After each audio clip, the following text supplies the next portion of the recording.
Heyo, what's going on? Welcome to the Mack and Black podcast. That's Mack. I'm Black. We're on a little bit early because, there may or may not be a UFC fight going on later on tonight between Jorge Masvidal and Nate Diaz. Yep. And we need to make sure that we're watching that. So we're coming to you just a tad bit on the earlier side. Mm-hmm. So in case if this show, for some miracle of Jesus, goes 3 hours, we're not stuck in the mud looking like idiots missing any part of the fight. I can't miss that fight. Hell right, dude. And that whole card is dope, too. Let me just say that. Yeah, that whole card is real nice. Hell yeah, dude. And then so, like earlier today, I was just telling Mac, the Rangers won their third game in a row. So I'm pretty excited about that because they look flipping good. And the funny thing is this. God, and I was in the car, and I can't think of who they got smacked. It was Boston. Mm-hmm. They got straight up reamed by Boston, especially on, I think it was on NBC Network, and that game was Sunday, and dude, David Quinn lit their asses up. I'm talking about in the locker room and in the post-game conference. And ever since then, they done came out looking really good. So yeah. I can't front, man. Whatever he said, they seem to be responding. The only concern that I really have with New York is our goalie situation because, I mean, don't get me wrong. I love Henrik Lundqvist, but he's getting old and he's a step slow. Mm-hmm. You know what I'm saying? So why not? You got Georgiev, who's over here. He had 32 saves today. He only gave up 1 goal to the Nashville Predators. This man has beaten the Lightning and the Predators in the same week. Wow. If you're David Quinn, as much as you love Henrik and as much as he's been a Ranger staple, you have to go with the hot hand, which is Georgiev. And unfortunately, Lundqvist is going to have to play the backup role. He may not like it. He may not try to accept it. Yeah. But you have to do what's best for the team and not what's best for the king. And if that means that the king has to sit down, has to sit this one out for a while until Georgiev is tired, then he's going to have to sit out of it. Right. It's all you can do. It's what the Blackhawks are going through with Crawford right now, where it's like you've done a lot for the franchise, but you're no longer the guy anymore, right? And you have to accept that you're going to be a guy that might sit a couple times per week. And you know, I right now the Blackhawks aren't in a great position, so I'm not exactly one of those guys that's like, get rid of Crawford. But I think he can get there. But like you said, sometimes you just have to sort of take a back seat and see what other guys can do, especially on a team that, again, it's early in the season, just trying to find an identity. Exactly. Here we go. My first day. It's our first day. Sorry, dude. I stay doing this. Like even when I do the other one. Yeah. Arch Rivals, whatever it is. Yeah. I'll put it on there thinking that, I forgot. Bam. Nothing but noise. Without fail. Like, genius. Without fail. All right, we got a lot to talk about. We're going to recap the World Series. I know you and I are kind of texting a little bit during Game 7. There is probably one good controversial thing where you saw was wrong. I actually think that it was the right decision that just didn't pan out. We'll get into that. We'll talk about San Francisco beating the daylights out of it. Well, they beat Arizona. They beat the daylights out of them, but they did beat Arizona. Mm-hmm. We'll talk about that. We'll review some games. We got the UFC card. We'll get to some NBA because I luckily, and we were talking about this off air, have both LeBron James and Luka Doncic on the same team. Ooh. And they both dropped triple-doubles yesterday. And I have a comfortable 80-point lead going into today in fantasy basketball. Only thing that sucks is this dude's got like 5 guys going, and I have nobody going tonight. Everybody on my squad is legitimately going tomorrow. So I'm going to need everyone on this guy's team to severely suck balls so that then I can turn around and whoop the daylights out so I get my first win. So I should have won last week, but I had a one day, like Saturday, where this dude just took over and my team kind of sucked. And I was like, that's the thing about fantasy basketball. You can have like 1 or 2 guys go off on the other team, and it'll it's go over. Yeah. Right, and it's over. Yes, sir. Man, what's up, Ricky? How you doing? Ricky's watching. Miro's watching.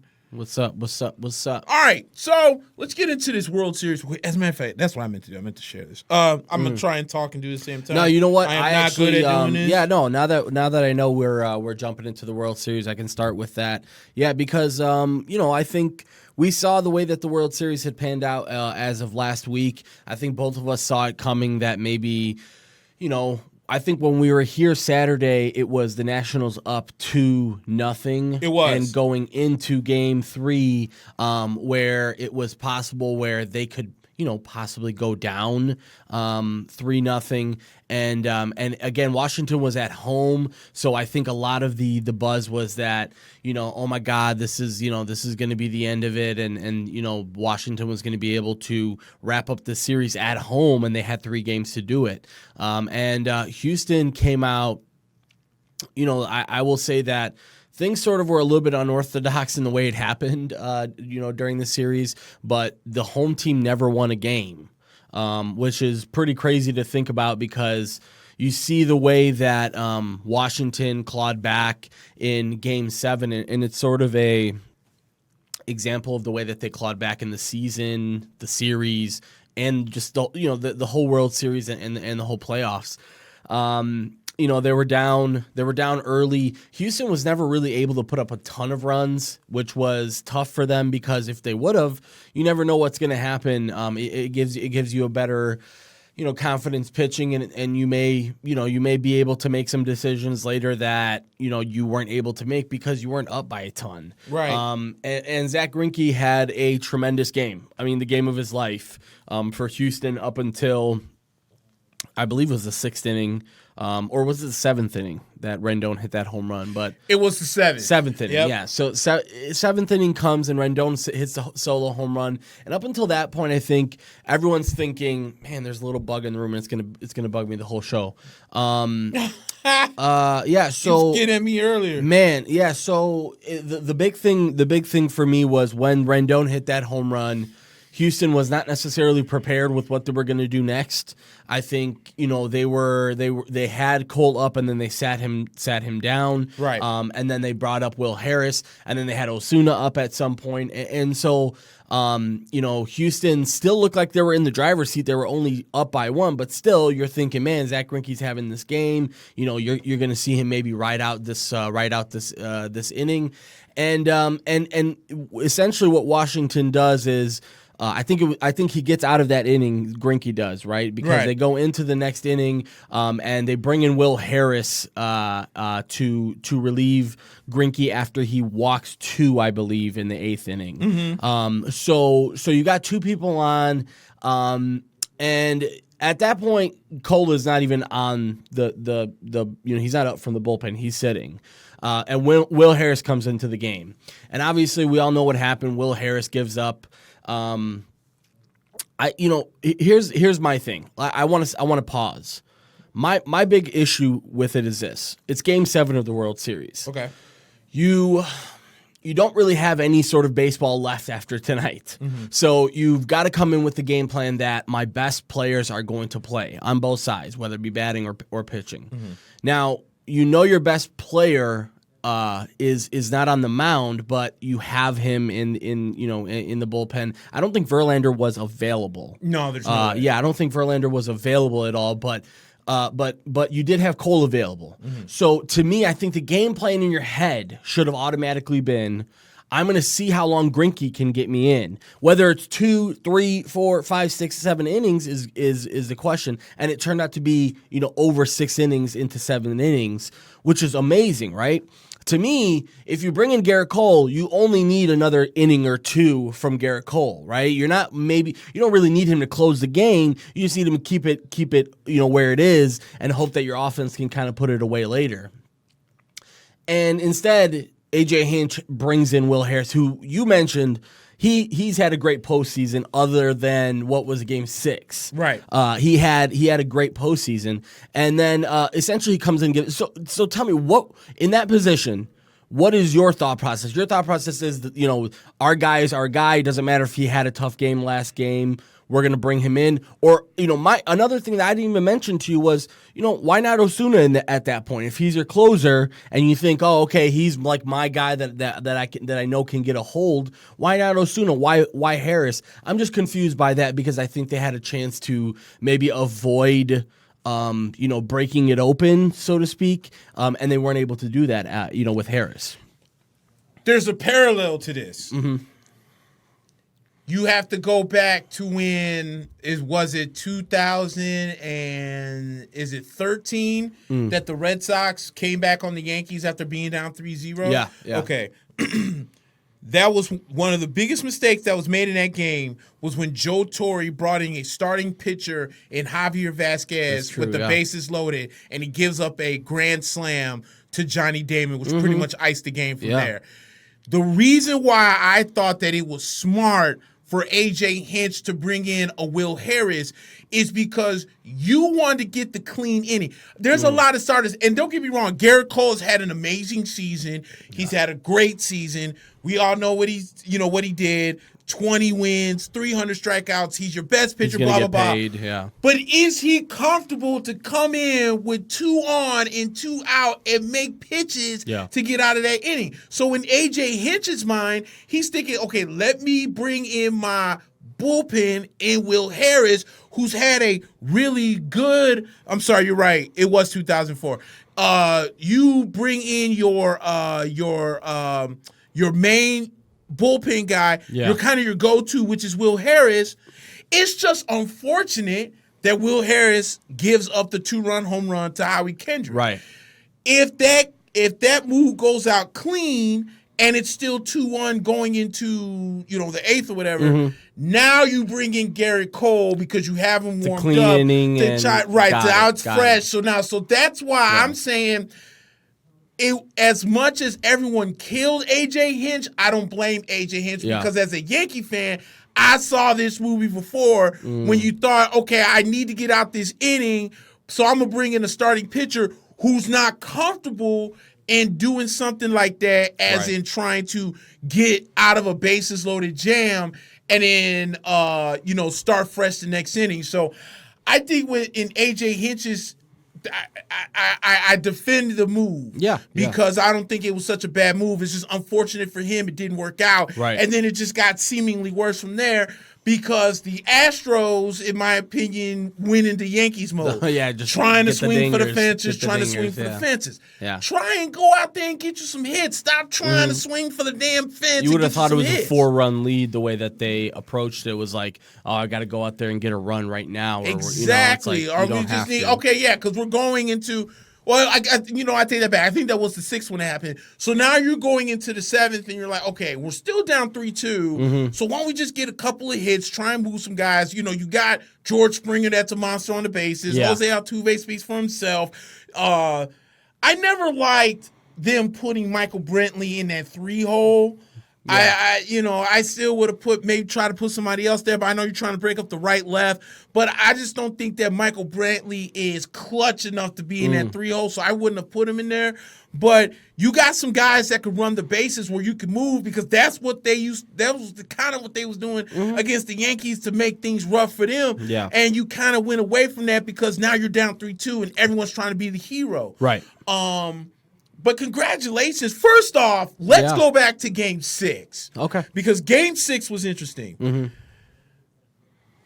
Once again, the umpires have figured out a way for these robot umpires to come on. Let's forget about the strike zone nonsense. And let's talk about the reasons why Trey Turner is running down the damn baseline and he's called out because the catcher threw the ball directly in his ass. And because the first baseman doesn't know where to put his glove. Thank you. And so let me make sure I got this correct because maybe I'm confused. Trey Turner hits the ball, runs down the line, okay? Then he's actually in the base path like he's supposed to be. The catcher throws the ball ahead his ass. The first baseman can't make the catch, and you call them out.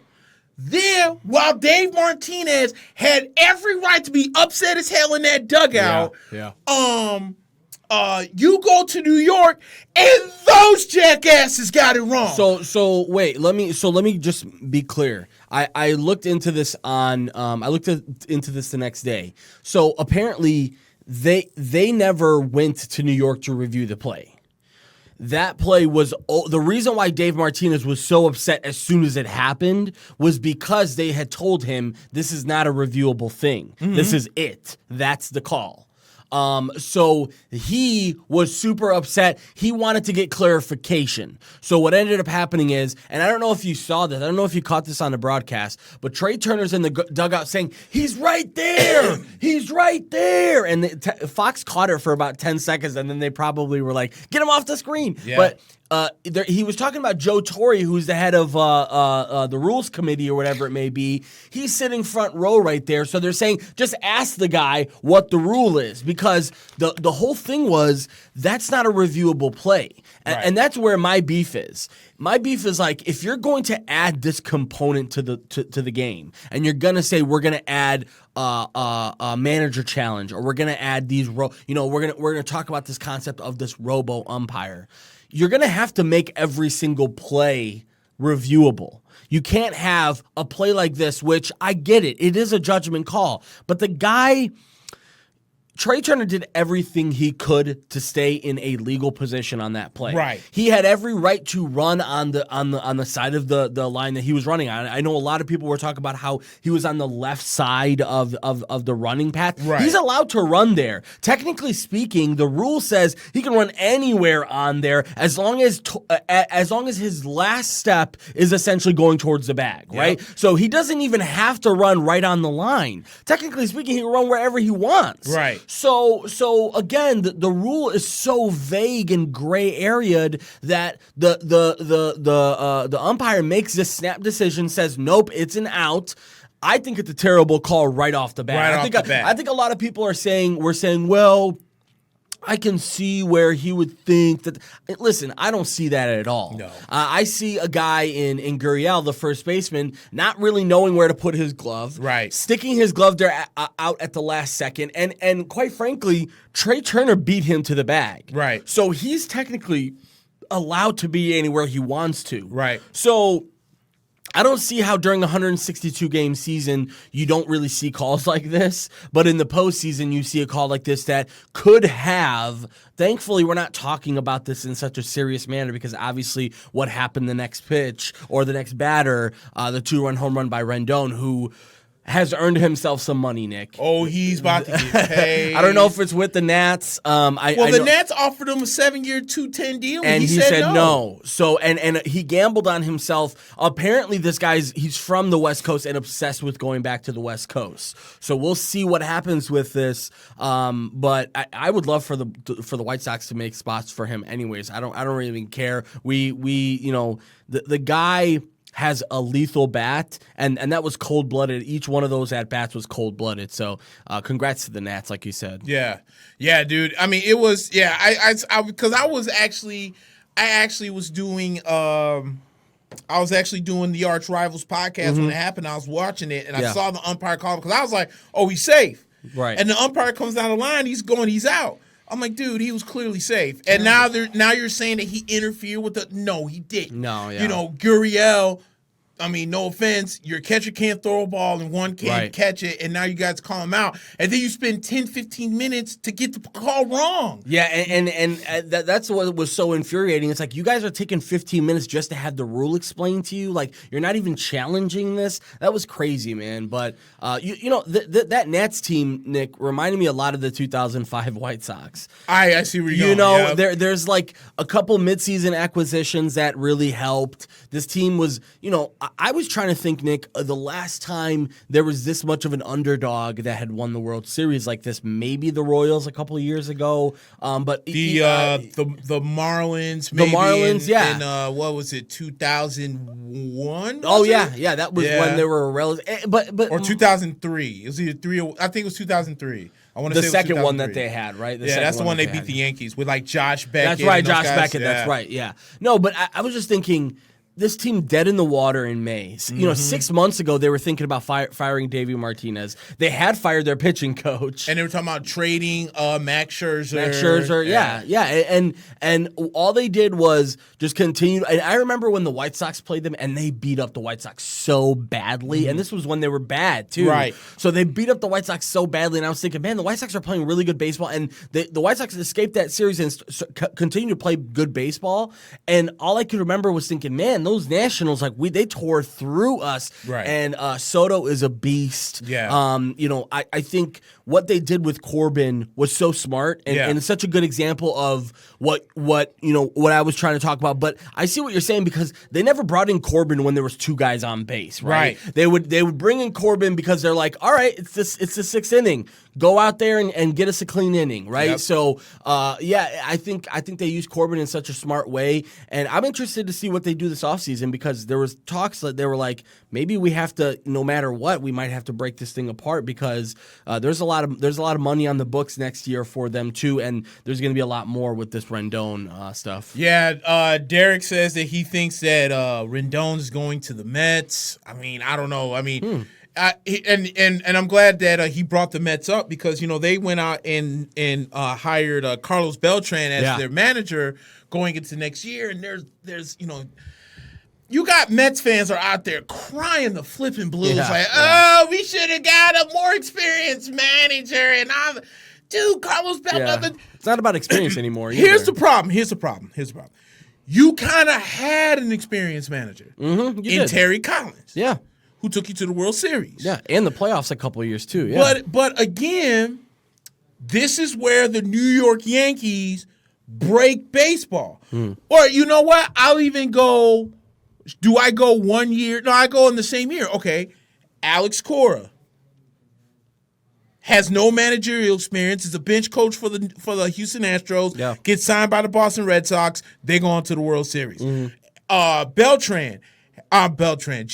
Aaron Boone was in the booth, signed by the Yankees. He's won 100 win seasons, and the team playoff-wise has improved. They went from the DS to the CS, and now they're destined for the World Series at the rate they're going. But we'll talk about that for another day.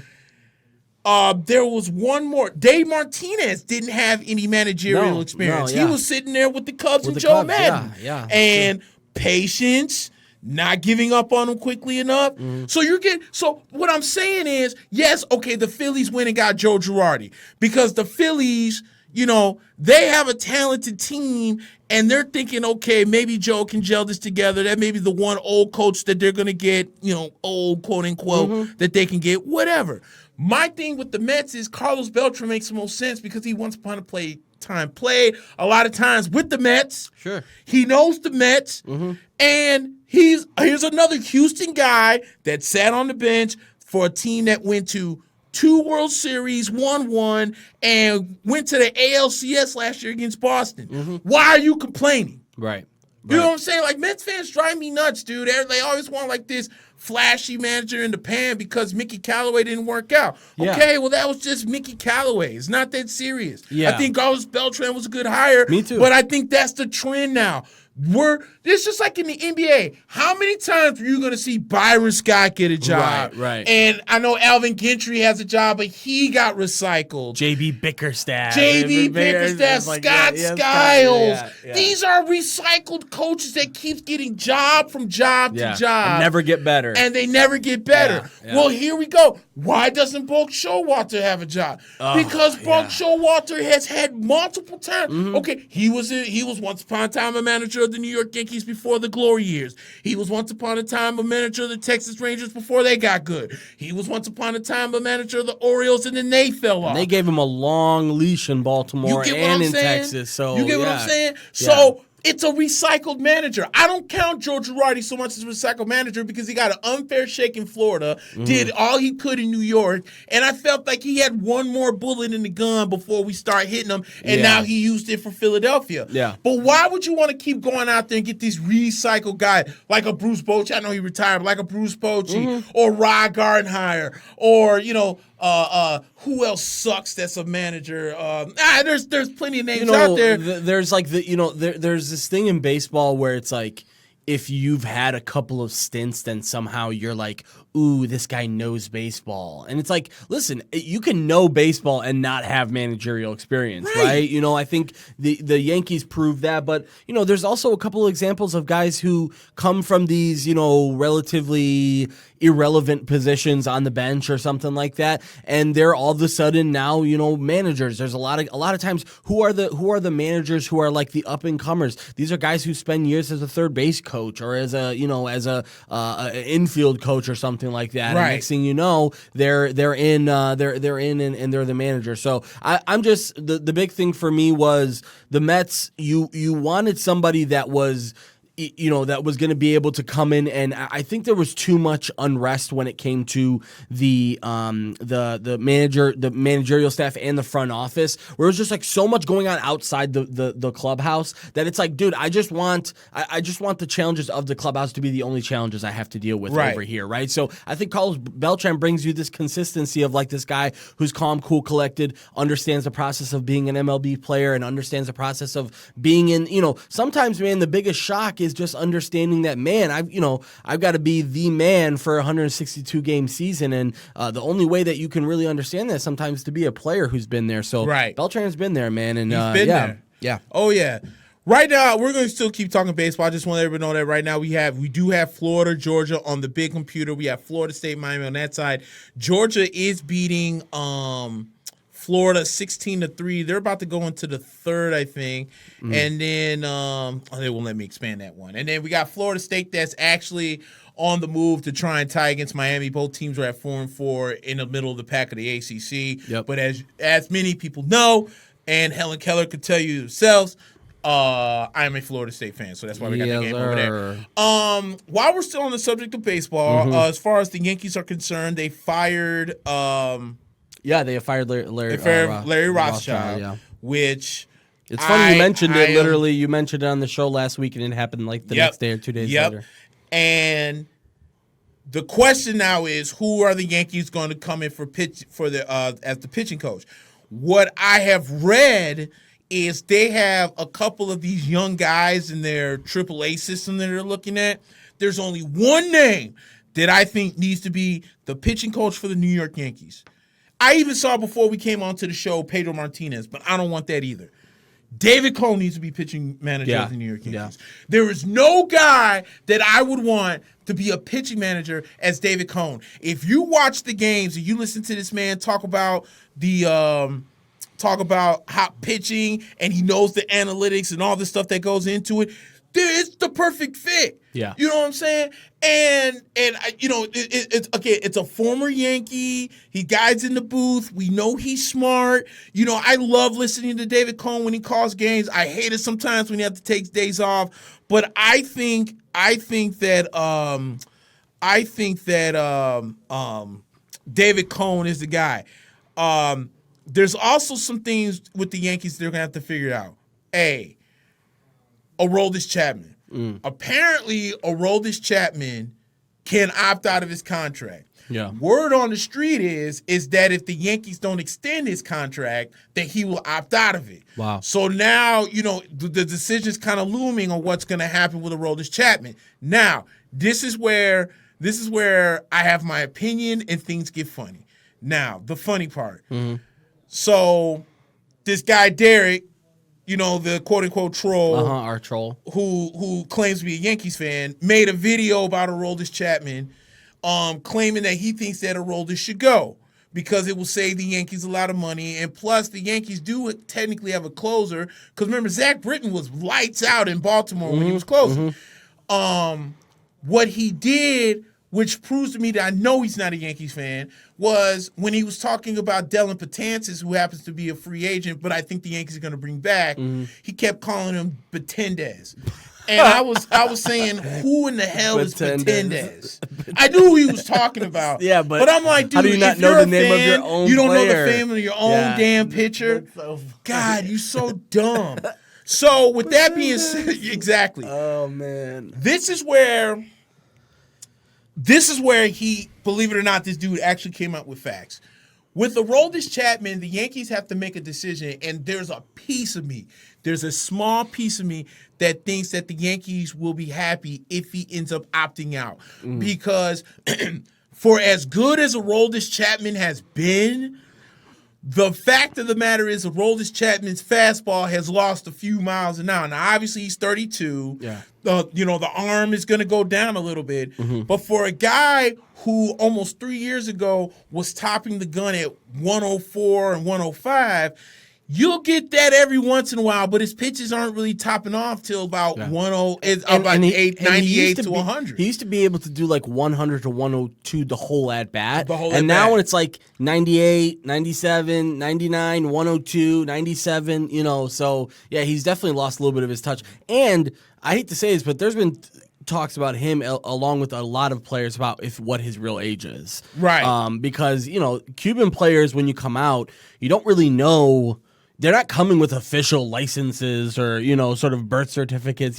They're showing up and you take their word for it. There's talk that Jose Abreu might be a lot older than what he says. Right.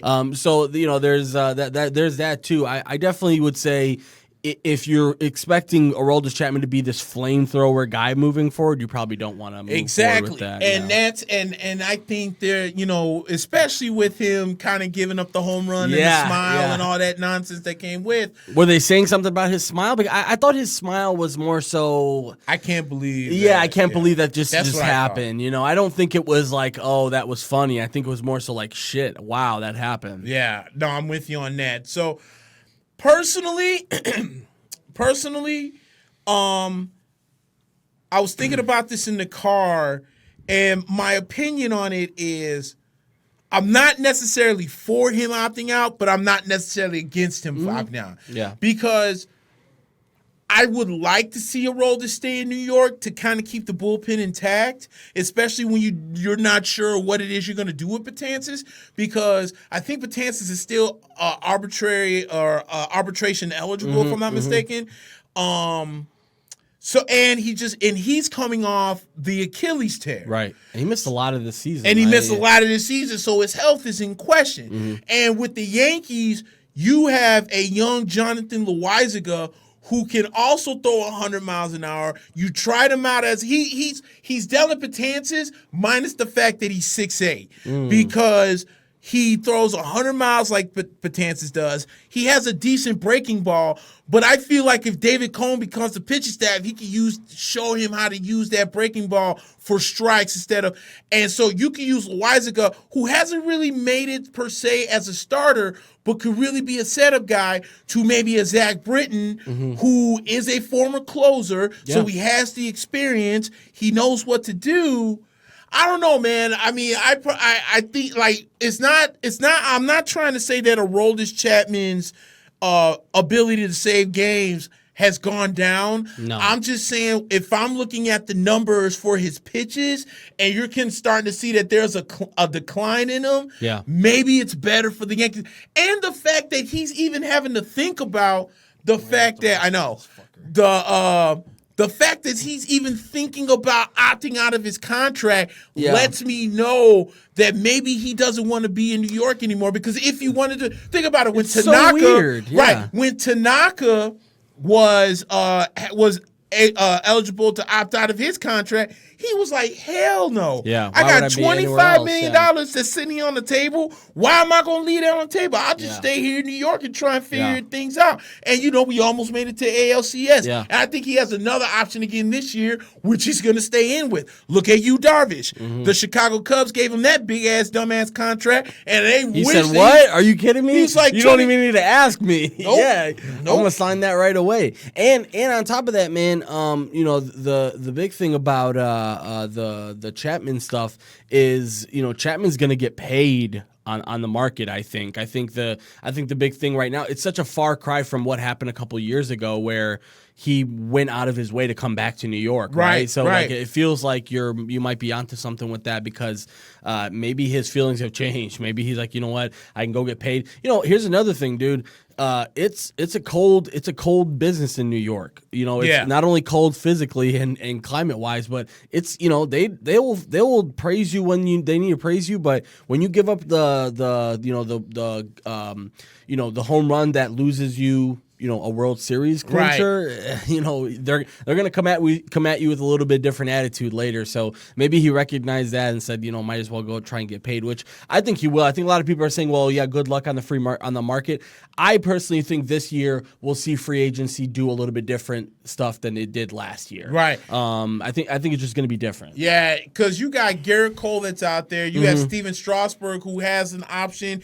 And it sounds like he might decline it to try and find him a bigger deal. He should. He needs to maximize how much money he can make. Exactly. Right now. You got Rendon possibly. Rendon that's out there. You got Zach Wheeler. I know I keep saying his name, but I don't know why. Zach Wheeler, yeah. I don't know why I feel Zach Wheeler can be a really good fifth starter. He's got that kind of stuff. Like, I know people are going to laugh because it's Zach Wheeler. He was on the Mets, but he was so very up and down. I saw him pitch against the Yankees when he faced them, and I'm like, man, this man's got a 96-mile-an-hour fastball. Technically, Zach Wheeler was the fifth starter on the New York Mets, which goes to show you how good that rotation really was. Yeah, it was. You know, it's just that the team flubbed. But Zach Wheeler has really good stuff and could be a nice little plug-in. Like, he would almost be like maybe what you would think of Patrick Corbin. Patrick Corbin, when he came out of Arizona, you're not thinking this man as an ace, but you're thinking this could be a guy who could be a really good third or fourth starter for my team. I think Zach Wheeler's got that kind of stuff where if he went to a team, you know, a la like the Yankees, you don't know what's going to happen with Domingo Germán. CeCe's gone. So really the only starting pitchers you have on the contract is Tanaka, Severino, and the Big Maple. So you're in the market for two solid starters. I think they're going to try and go after Garrett Cole. And because here's the thing that I thought about as soon when Patrick Corbin was throwing those 2 innings. I was like, you have to stop being cheap. Patrick Corbin would have been a Yankee if they would have just given him the 6th damn year. Yeah. All he asked was for an extra year. Yeah, that's all he asked for. Kill you. And for some reason, the Yankees wanted to keep it on a 5-year plan. Nah, man, let this be a lesson. So now this guy and even I clowned him. I was like, oh, so I guess you really don't want to win. Well, I guess he did because now they're World Series champions. That's true, yeah. So he went there, got the extra year. They got the World Series. The Yankees can't be cheap. I know that Garrett Cole, I think low-key has been sending a lot of messages because of where he's wants to go. Because first, when they lost, he said, I'm no longer employed by the Houston Astros. Right? Yeah, he's like, I'm a free agent now. Then everyone kept saying, well, he's from the West Coast. He's got to be destined for the Dodgers. He's got to be destined for the Los Angeles Angels of Anaheim and blah, blah, blah, blah, blah. He said, hold on. I never said that. Right. So something tells me, I was in the stands when I said I was a Yankee for life. Yo, New York. I'm not saying that's what he's saying. If I was Brian Cashman, I'd have been on that phone. Yeah. I'd have been like, hey, Mr. Steinbrenner, how much money am I allowed to spend? Because I feel like breaking the bank for this guy who, by the way, just won 20 games and struck out 300 people. We might need that on our staff. Certainly, yeah, and I think it would be a sound investment because I still think he has a lot of baseball left in him too. So he could be probably one of those examples of a guy who will see the end of his contract out and probably be as good as he is right now for the majority of that contract. I'm hoping that the White Sox somehow, think about really think hard about what they're going to do this offseason because Washington, last offseason, nobody was really expecting them to break the bank for anyone like a Corbin or something like that, right? Because everyone knew that they were going to have to let go of Bryce Harper, and like shit, if you don't have the money to bring Bryce Harper back, then you're not going to go out and spend money, are you? Well, they go out and go out and get Corbin, and they surprise some people by shuffling some things around on the offensive side of the ball and making a couple of moves to bring in. Suzuki was a pretty good pickup for them. Ended up having a really good postseason. Right. These are the types of things that you can do to build a playoff team and a World Series winning team, and everyone's in it. I mean, it sounds super corny to say this, but you should, if you're a fan of a team that sucks right now, you should be really motivated by what just happened with the Nationals. Yep. Because as bad as the Nationals were this season, even up until May, we talked about it. As of 6 months ago, they were still talking about possibly firing Davey Martinez.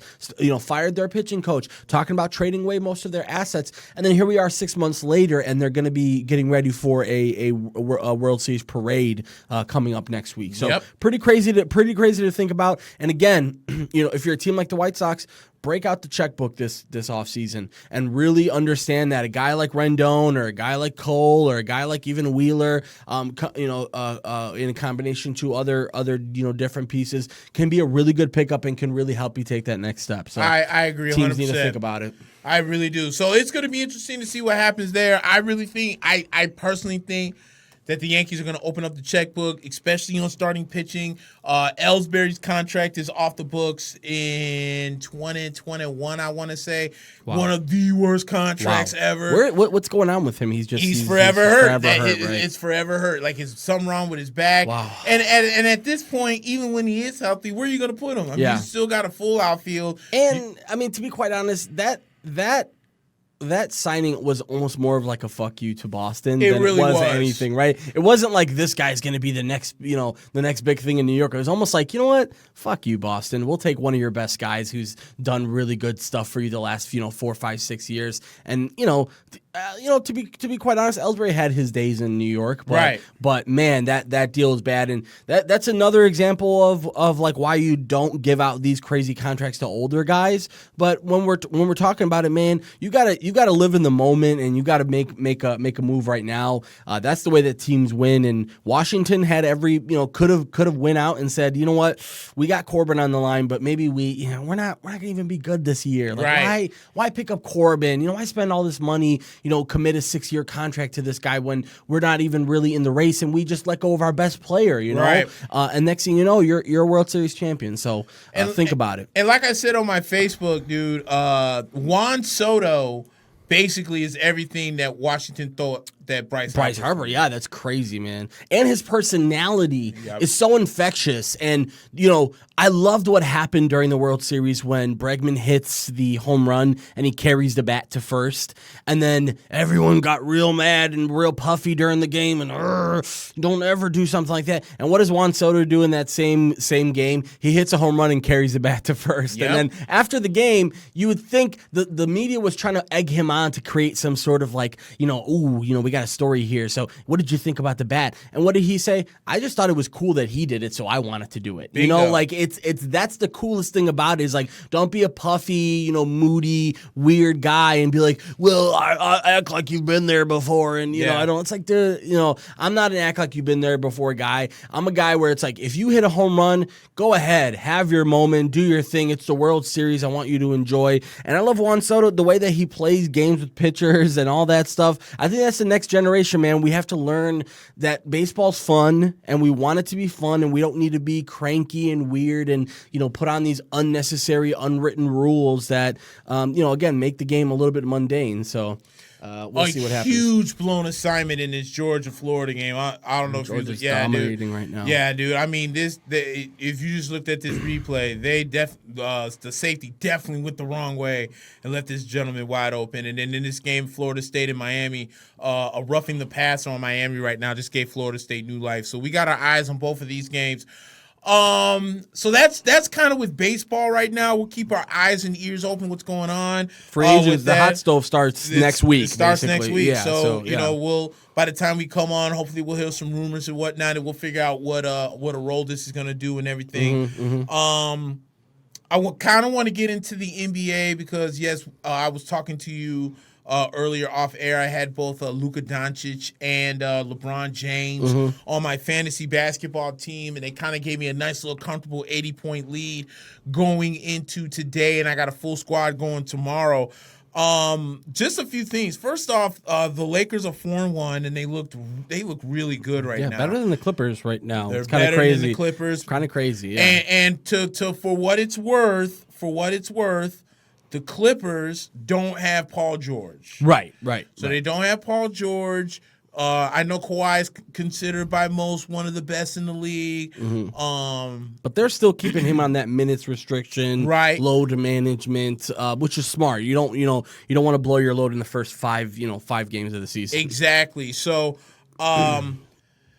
but I wanted to talk about my team for a little bit because the Knicks are after yesterday. I think they're 1-5, and the one win they had was my favorite. Oh my win, god! which was against the Oh my Bulls. god! Why you gotta man? Oh, damn right, I'm man. bringing that up, yeah, dude. No, like a lot of people don't understand. Like the New York Knicks are like they're. It's like your firstborn son. Like they're my first team that I always rooted for. So of all the teams, as much as I can't stand the Boston Red Sox. I hate the Chicago Bulls with absolute passion. So when we whooped their ass, I was like, or when we came back and Bobby Portis is just wailing threes left and right. I was loving it. My God. Here's the message that I want to give Knicks fans. And it's maybe one of the greatest messages that I can give out. And it's called patience. You got to show patience. Everyone's like, oh, that should have been Mark Jackson out there coaching. This David Fitz. Dude, David Fitz is one of the most respected coaches in the game. Yeah. You have to look at it. Last year, the Knicks weren't expected to win games. Right. Okay, let's just call a spade a spade. They weren't expected to win games. So, of course, they were going 17-65 because they wanted Zion Williamson. This year, if you're actually looking at these games, of the 5 games they lost, the only game they had no chance of winning was last Saturday we watched the Boston game. Right. That's the only game they played. And they were winning in the first half of that game, too. And they just got ice cold. Ice cold, yeah. But in the San Antonio game, the first game they played, they started off slow, played really well in the third, took the lead in the fourth, but they ran out of juice. Yeah. In the game against the Nets, David Fizdale, that's his fault because Alonzo Trier was on fire and he took him out. Like, dude, why would you take him out? Leave him in there. And they couldn't find any offense, and then Kyrie hits a big three, and then they end up winning the game. Then they got smoked by Boston. Then they beat the Bulls. But then the game last night against Boston, they were in it. Kind of Boston kind of veered off. The Knicks came back. They took the lead. As I said, right, they took the lead in the fourth. They actually were down by 3. Marcus Morris hits a big 3 with like 5 seconds left. But then Jason Tatum made some MJ-like shot, and they end up taking the lead. But why I'm not so upset with the Knicks being 1-5 is because it's a hard-fought 1-5. Right. You can see that whatever David Fizdale is preaching, their understanding, it's all about putting it together, like getting that chemistry. So what I'm thinking is they got the Kings tomorrow. Hopefully they can beat the Kings tomorrow. So then when you go into next week, now everything's starting to gel because for all the Knicks fans, including Stephen A. Smith's non-Knicks loving ass, you can't tell me nothing. This man claims to be a Knicks fan, BS. Because no matter what they do, if it makes sense, he's flubbing at them out. When they lost out on the number 1 pick, I'm not having a good day. I'm upset. I'm not going with the BS because they didn't get the number 1 pick. Yeah. When they missed out on getting Kevin Durant. Oh, my God, why don't you go out there? You've been talking about all offseason, blah, blah, blah. The man blew his Achilles. Yeah. Think about it like this. Somebody tagged me in a post in this group that I'm in when they were saying, what did he say? He said, Nick. He was like, Nick, RJ Barrett looks really good. I said, that's why I was trying to tell Knicks fans. Because when they were crying the blues, when we didn't get Zion, I'm like, dude, in a league that's really high on guards and forwards, why would you not want RJ Barrett on your team? Yeah. Like, okay, John Morant would have been a good pick because the Knicks have such a big logjam at point guard, but you have RJ Barrett, who's 6'8", is going to put on some muscle. He's going to get better at shooting the ball and wanted to be in New York. Yeah, which is huge. So this is almost like the best consolation prize for not getting Zion, who, oh, by the way, busted his knee, who, oh, by the way, is gone 4 to 6 weeks. Could you imagine what would have been like if the Knicks would have drafted him? Oh, this franchise is cursed. That's why the Knicks suck balls. That's why because we didn't get Kevin Durant. Or let's just say if we did sign Kevin Durant, Why would you sign this big ass contract? He ain't even playing this year. Yeah. Like the Knicks can't win. It's the same thing that Brooklyn's doing now. They're already complaining about Kyrie and his mood swings. Already complaining that KD is too. I saw Brooklyn fans saying, "Oh, KD's in the media, but he's not playing. What is he doing? Why is he on first take if he's not healthy?" It's like, dude, it seems like there's this running theme, especially in the NBA, where people, because of the whole Golden State thing over the last couple of years, have become so, it's crazy. Their teams are almost like they can do no right. Right. And it's like that with the Bulls right now where, they lose that game against the Knicks.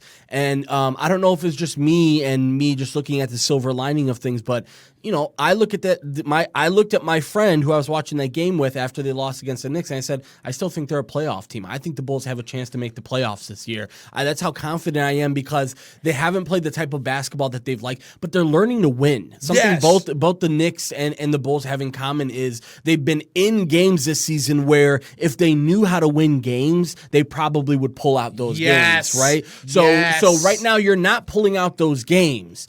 But you're not playing terrible basketball at the same time either. And I think the Bulls fans have to catch up with this mentality, have to realize that, the Bulls are not going to be the baby Bulls, first of all, because remember, the baby Bulls, they came in and won the hearts of Bulls fans because they were like scrappy and winning games, but when they're not supposed to, and they're always a 6th seed, always like 5th seed. And this is not going to be that Bulls team. This Bulls team is very boomer bust. Either Lauri Markkanen is like getting it almost on 40 points, or he's like, he's sitting out the last 7 minutes of the game, which I think happened during the Knicks game, if I'm not mistaken, because Jim Boylan to me is he's trying to build this culture with the Bulls, and same as Fizdale in New York, where it's like, listen, you can't just be happy. You got a lot of young guys in the league. You can't just be happy about having your contract and coming in and being a basketball player. You got to hold these guys to task. Right. And I think that's what these coaches are doing. And I think both the Knicks and the Bulls, by the end of the season, are going to be looking at the teams and the outlook of the team in a lot different manner. Right. And maybe thinking about, wow, we have a chance if we can make a couple moves this season to really contend next season. Exactly. So that's what I'm saying. Like, all this crying about Mark Jackson. First of all, I'm so sick of how is he still in the I don't know. To me the whole Warriors thing is very overblown. Yes, Mark Jackson did have a huge part of building that Golden State Warriors team that went on to be, in Steve Kerr's hands for all of those years. But can we stop talking about how, this and that, and Mark Jackson, he's been hanging on to the same thing in his resume for how many years now? Right. Hasn't gotten a job since. Right. And quite frankly, I don't know if he's adapted to the league yet, Nick. Yeah. Like, when you're out of the league for that long, can you come back that seamlessly and just say, all right, I'm ready to go again? Like, I don't think so, man. Right. If anything, man, I would take a guy like Fizdale over a guy like Mark Jackson just simply for the fact that he's coached for the last couple of years. And he's been on the bench. I mean, for how long in Miami was Fizdale on the bench and then Memphis? So, yeah, listen, man, I think there's a little bit of allure with Mark Jackson because he's a former Knick guy and, whatever it may be. But, at this point, you got, as Miami gets a long touchdown on Florida State. Freaking garbage. Yeah, that's going to make it 23-10 with 12 minutes left in the fourth quarter. I might have to switch this one off, Nick. I'm sorry. We're going to the UFC card is about to start. But yeah, I'm really excited to see NBA basketball, and I'm really excited for, Nick, like what it's going to be like in December, in January, and when some of these teams start to get their feet under them, because the one sort of trending thing you see when watching the league is just, you could tell it's early in the season. Right. There's a lot of sloppy basketball, a lot of like one-on-one play. Yep. Even during that Bulls Knicks game where there was a lot of like cool things that happened, there was a lot of really ugly plays where you're looking up like, how are these guys even in the league right now? Right. But at some points you are starting to see the type of progress. So yeah, I'm excited about basketball this year, man. Yeah, me and you both. I've actually have enjoyed what I have been watching. I went to the gym the other day and I watched I watched the Denver-New Orleans game. Good game, yeah. It was a really good New game. Orleans looks good, man. Yeah, dude, New Orleans looks good. And, when Zion comes back. But like we said before, and I know I listened to Shannon Sharp when he was talking about, how he felt with, that he wasn't impressed per se with Zion Williamson. That all he does is just dunk, layup. Can he shoot? Can he this? Can he that? We're going to figure out what Zion, we know he's a freak athlete. Right. We know this, but is he an NBA player? You know what I'm saying? I mean, there's a lot of freak athletes that come into the NBA. Right. Like Kwame Brown, for what it's worth, was a freak athlete when he was in the NBA too.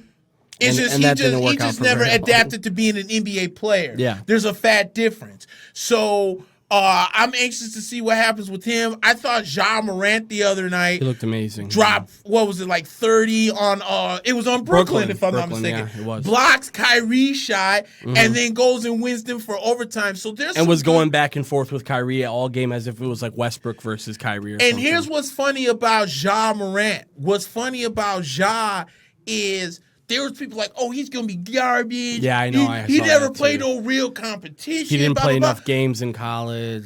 Yeah. And what killed me about that was the man, Florida State, has always been a good defensive basketball team. They've never been a team that's going to give you 70, 80 points per se.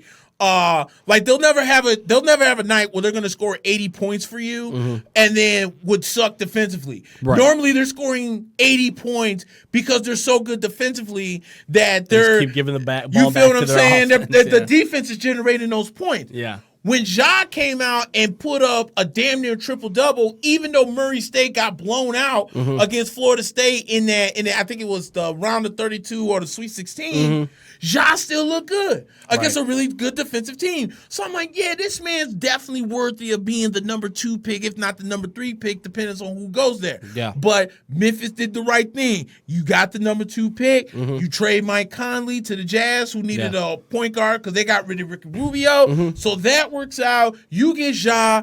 Couple years with Jared Jackson Jr. Memphis is going to be a pretty good team too. Clark, their other number 1 pick from I think Gonzaga, if I'm not mistaken, looks really good. This year more than ever, it's seeming like these. It's crazy, Nick. Remember when we were talking about the draft when we first started doing the show? Right. And you and I both said, man, this looks like a really deep draft. It's crazy. We're talking about this guy and this guy and this guy. And then when you go and watch ESPN or you hear these pundits talk, they're talking about how this is maybe a 3-man draft. And there's only really 3 or 4 really good players. And we're talking about guys like Tyler Hero and Clark and some of these other guys that went late in the first round, mid-first round, and are making real big splashes. There's a guy, Kendrick Nunn in Miami. Who's undrafted and now is basically going to be starting on the team and started ahead of Tyler Hero. So it's crazy how the league has sort of evolved into this monster that, like we talked about the Lake Show, they look scary right now. Right. When LeBron is playing that style of basketball, because he hasn't always been able to play that style of basketball with the big man that can do everything on the block. Right. He hasn't had a lot of those guys, right? It's like even Kevin Love to a certain extent was really nice for them in Cleveland those years, but he was never that guy, right? But he seems scarier now with a guy like Anthony Davis. What I really would like to see the Lakers do is go out and get shooting help. Yeah. What I really think they have an opportunity to do right now is maybe convince a team to take like a JaVale McGee or somebody like this and get a really legit shooter, before the deadline, because Dwight Howard looks really good right now. He does. Off the bench. And surprisingly, Anthony Davis looks really good at the 5. He doesn't like playing the 5. Right. He would prefer to play the 4, and we know that now because the big thing with Anthony is he always seems to be hurt. Right. It was something we talked about when we were doing the shows and there was talks about him possibly being traded out of New Orleans, and you were talking about him with the Knicks, and you said, listen, this is a guy who has a hard time staying on the court. He doesn't really, not a guy that's always going to be playing 75, 80 games every year. Right.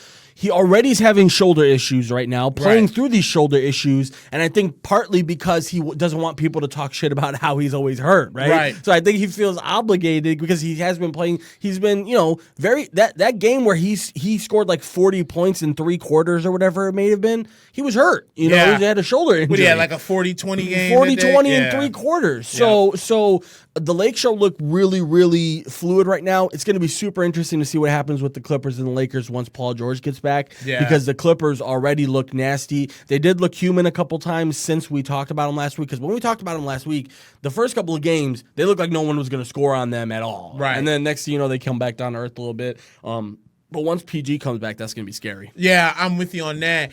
And there was something else I wanted to bring up to you. I know you were talking about Anthony Davis. What team was on my mind? It'll come. Yeah, right. It'll come to me. But yeah, no, I'm with you, dude. I've really been excited with what's going on in the NBA so far. I know people are like, whatever, dude. Like, I don't like season's the NBA. too long. Nick, that really irks me. I want to say this. When somebody tells me, when they're like a fan of baseball or football, but like, I don't watch basketball. Like, to me, it's like, how? Yes. How? Yeah. You don't like basketball? Like, I get it if you don't like sports, right? If you're a guy who's like, I don't even like sports, fine. But if you like baseball, or you like football, or you like hockey, but you're like, I don't watch basketball, to me, you're just being an asshole because basketball is amazing and it's awesome to watch. And yeah, it's long at some points, but you have to really be invested in what you're watching. And, quite frankly. Ooh, I know what it was. What it was. Yeah. Because it was, because I mentioned the Sacramento Kings. At what point do we start realizing that maybe Luke Walton is just maybe a bench coach? Yeah, sure. God bless. Like, he got so much hype. My fault. Yeah, he got so much hype when he was with Golden State. Yeah. Oh, Luke's doing a great job when Steve Kerr was out because of the health condition. He's doing such a great job. He has Kevin Durant and Klay Thompson. Oh, man, dude, Luke Walton, this is the next big thing. I know, that was crazy, Freaking went to Los Angeles and let LeVar Ball pretty much just clown his ass for being such a sorry-ass coach.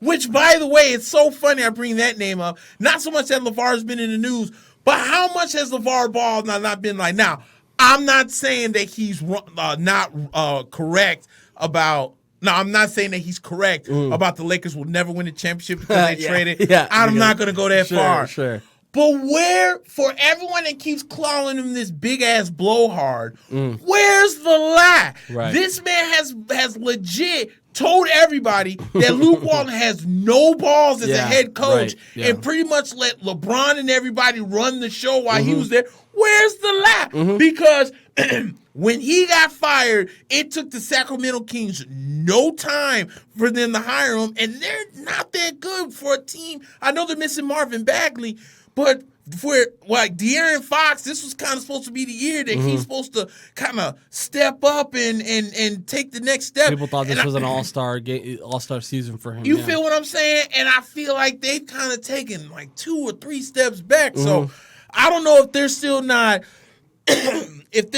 warming up to Luke, but I'm not seeing it. And one thing you also have to give LeVar credit for is, remember what he said about that trade to New Orleans? Yes. He said, everyone was clowning the New Orleans for that trade. Remember? It was like, how can you give up Anthony Davis for a couple of young guys in this pick and this and that? Ingram looks amazing so far this season. Ball looks amazing so far this season. And he's healthy. Hart has looked pretty good this season. And they're going to get Zion back in another couple of weeks. So it's, to me right now, LeVar, he's a guy who let's get this straight. LeVar and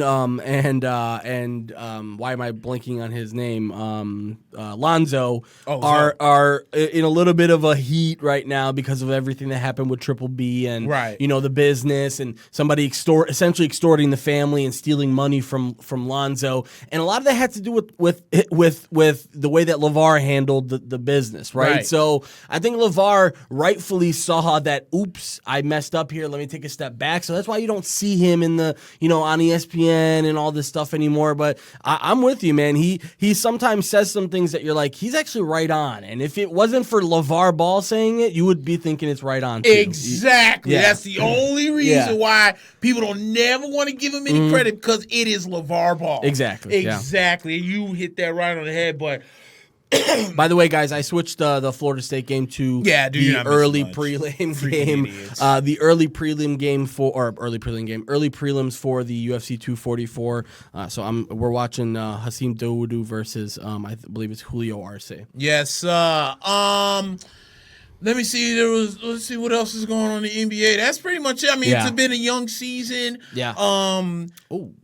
Yeah, no, it's a young season so far, and like we said, it's been very exciting. So I'm anxious to see, because you want to get about 10 to 15 games in, right? Once exactly. everyone starts getting their feet wet, and you start seeing that chemistry gel and whatnot. Same but thing like with you fantasy said, too. Right. You want to wait 10, 15 games to really understand how players are doing. If you start off 0-3, relax. Yeah, please relax. Yeah, it's not so much the end of the world. Mm-hmm. You want to wait till you get to the at least to the All-Star break to figure out if you want to be buyers or sellers. But yeah, dude, I think we're on the same page with our teams. Even though you guys are 1 and whatever, and we're 1 and 5. We got 1 yesterday, so we're 2 and. Oh, yeah, that's right. You guys are 2 and some. We're 1 and 5. I'm still excited for what the Knicks are doing. I really am.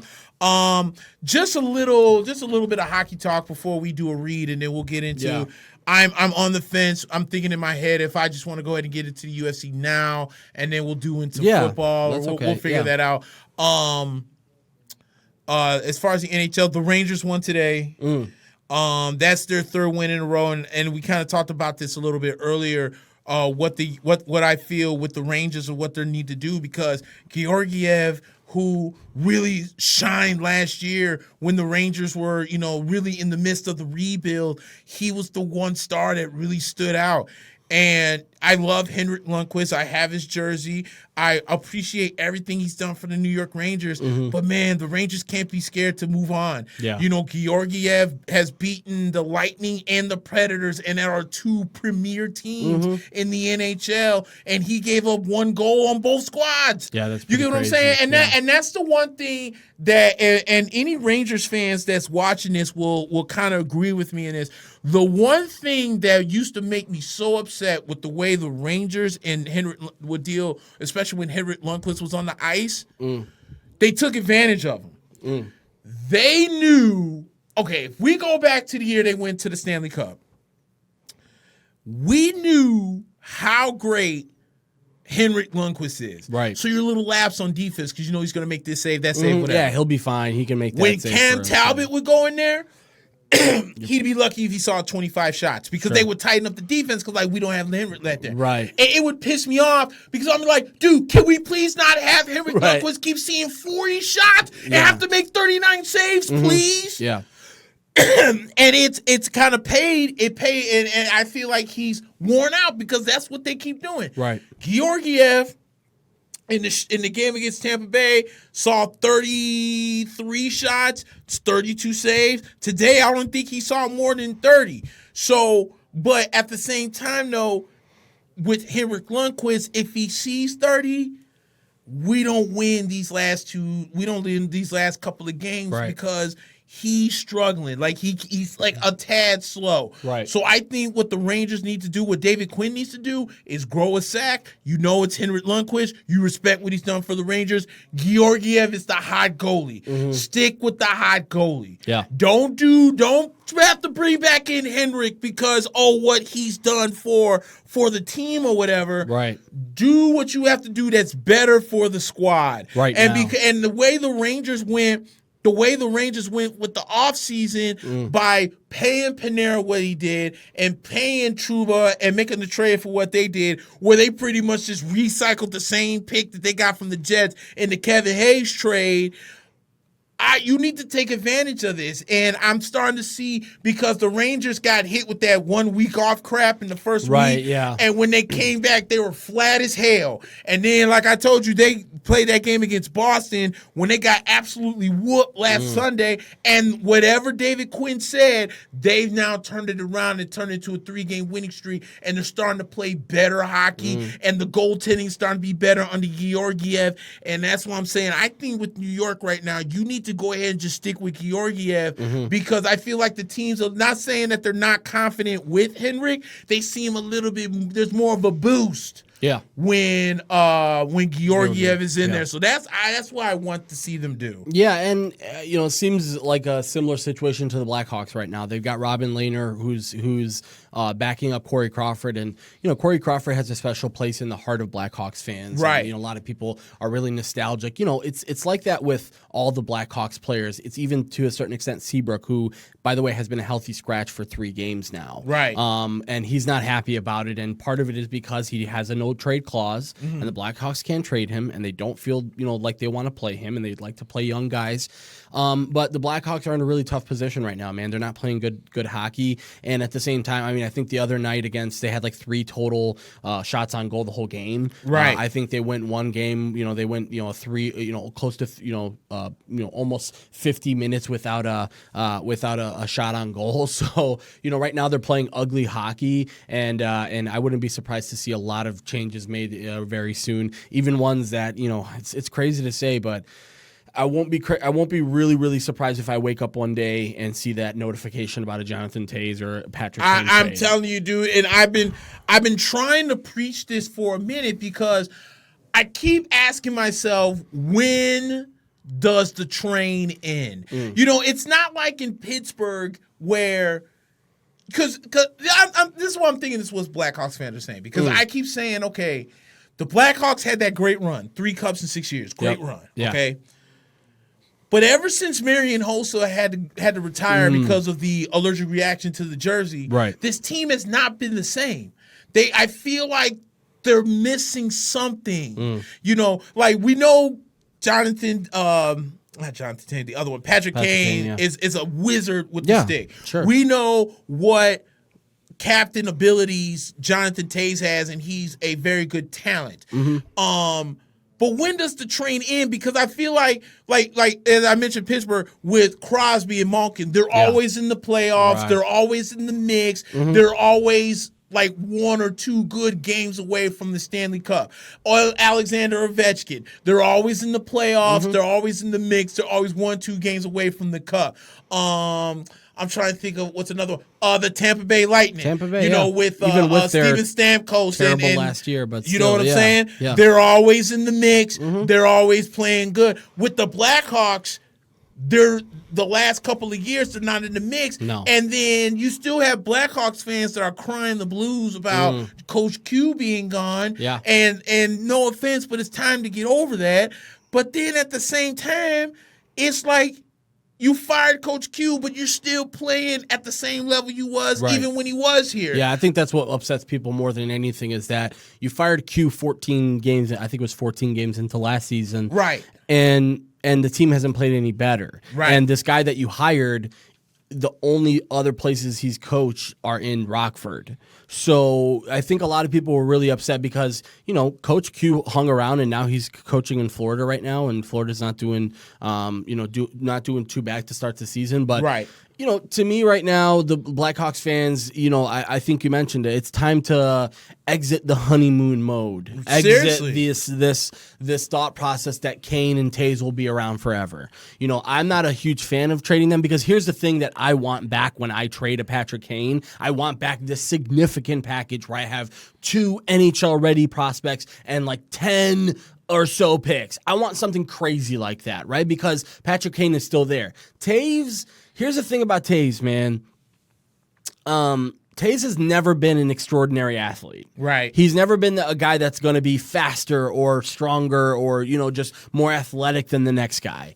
He's a guy who's very hockey smart, and a guy who, has been a great leader and a great centerman for most of the systems that we've run. Right. This current system, though, that we run is not really good for him. Right. And I think somebody even mentioned it on one of our chats last week. I wouldn't be surprised to see him go home. To me, Winnipeg, doesn't necessarily. I don't know what the landscape of their team is right now, but I don't think you could say no to a guy like Jonathan Toews. If they come knocking and say that they want to give us a nasty package for him, I would take it, because at this point it might be time to move on with your regularly programmed viewing. The thing is, the Blackhawks right now are just not playing good hockey until they start to really put together some games where we can see that they're a coherent team. It's going to be tough to root for them right now. Understood. Yeah. So, I'm just glad we beat Tampa Bay. Yeah, Tampa Bay's raw, dude. And Tampa Bay is good this year again too, man. It's pretty crazy. They are really good. You want to go ahead and? I will. I will talk about our next sponsor, guys. I'm not sure if you guys are familiar with our network, but it's PodRiver Network, and we've got our podcast new to the network. It's Local Level Podcast, starring Steve. He's got new shows every single week with local business owners, entrepreneurs. Definitely some really cool shows on there. So it's a new local small business show. It's locallevelshow.com is the website. It is on every Friday, and again, it's a part of the PodRiver Network with us, the Mack and Black Show, and Mira Wieslow, who is the host of Boss to Boss. So do us a favor, guys. Check out locallevelshow.com. Tune in every Friday for a new episode, and check out the last couple episodes that they have up right now, and just go ahead and subscribe to their page while you're at it, guys. So I don't know if you want to just go into UFC right now. Let's do it. Because at this point, I'm so psyched up for this fight. I'm not gonna sit here and lie, dude. We're an hour and 15 minutes into the show. Doesn't feel like we've been an hour and 15 minutes into the show, and we just legit covered 3 sports. We did. Yeah, we're getting good at this shit. We're on a really good roll right now. I'm feeling good about what's going on right now. We're getting good at this shit. Yeah, so guys, UFC 244. The card actually has technically started, guys. Like I said, we are watching the early prelims right now. Hakeem Dawodu versus Julio Arce. It looks like it's been a slugfest so far, but so Madison Square Garden, guys. It's 244. The BMF title has been revealed. Lots of storylines around this card, Nick. Including some nerve. BMF title. The BMF title. I know, and apparently they spent $50,000 on this title, the most they've ever spent on a belt. It's blinged out. The Rock will be there, and The Rock will for some reason The Rock just sort of entered the fold into this, and now he's the guy. So he's doing interviews, and The Rock, he's a hustler, dude. He's just gonna make money forever. I swear to God, dude, where's the Undertaker to me? If you're gonna bring any type of wrestler in this, the Undertaker would make more sense. Steve Austin, maybe, like, bad motherfucker. But see, okay, true, because he used to wear BMF on his vest when he would come. But see, the Undertaker to me would make more sense, because they say that if there was any wrestler that could have turned MMA, probably would have been Taker. first. Would have been Taker first before Dave Batista started doing it. Yeah, and then he stopped real quick too when he realized that. Well, I don't so much think that he stopped. It was the fact that he couldn't get fights, because people are like, okay, well, what good does it do me if I fight Dave Batista? That's why what's his name it's kind of like in and out when it comes to fighting Herschel Walker. Freaking Herschel Walker is like 50 years old. Well, this man I was is flipping say that, and he's 50. Yeah. And he was out here beating these young kids, out wrestling them and ground and pounding these guys. But he hasn't been able to find a fight in years because people are too scared to fight him. And if you lose, think about it like this. If you've been in the MMA, I'll give you a prime example. Now it's all starting to hit me. I'll give you a prime example. James Lights Out Tony. Okay. When he fought Randy Couture, right? First of all, anybody with MMA knowledge would have known that there was maybe a little to no chance of Tony winning this fight, because in the pregame interview, Randy Couture was like, I know he's a world-class boxer, so I'm going to try and get him onto the ground. I was like, I think I'm going to legit go take a piss, because this is not going to go the way people think. Right. Randy Couture who just took one hit to Brock Lesnar, who I thought, by the way, was actually winning that fight before he got hit and never recovered. Because he was Randy Couture was like Brock Lesnar's 2 times the size of Randy, and Randy was somehow out wrestling this man, which was crazy. Which was insane. And so Randy Couture's like, okay, I'm not going to go toe-to-toe and try and beat up a world-class boxer so I can take a hit and get knocked out. Right. So I'm going to go ahead. Could you imagine if he did do that you just let somebody from boxing with no wrestling experience beat your ass in your own sport? With those gloves, too, you could probably knock his feel face what I'm off. saying? Yeah. Okay. So imagine if you're a young 21-year-old coming up in the game and you're going against 50-year-old Herschel Walker, who's still ripped as hell and strong as hell, and you just got your ass whooped. I wouldn't go back in the MMA ring after that. They'd make fun of me like, you think you a fighter? Bitch, you just got knocked out and got grounded by a 50-year-old former running back. By the way, did I miss? So this whole I saw by accident this whole Brock Lesnar thing that was at the Crown Jewel. Was it last week? It was Thursday. It was Thursday. Okay. Yeah, I watched it. So I was watching the fight between him and Junior Dos Santos, and they had Cain Velasquez. I'm sorry. And they had this sort of MMA feel to it, right? Where they were like both wearing MMA gear, and they both were kind of going at it with MMA stuff. So is that the angle they're going to try and take with that, where they're going to have them sort of fight UFC? Dude. Yeah, because it was hard to watch. I have to say it was hard to watch. I have been saying, and if Mike was in here, he would agree with me on this one. When it comes to Brock Lesnar, his matches do not go longer than they need to. Right. When he was wrestling, I know we just went from MMA to wrestling. Please. But when he was wrestling Goldberg, when they brought Goldberg back. As Georgia just beat Florida. Big win for Georgia. As a matter of fact, I think that clinches them the SEC East. So they'll be playing LSU, Alabama, the winner of that game next week, because both those teams are off. So they're going next week. That game's going to be so raw. Probably determine who goes into the playoffs too. Exactly.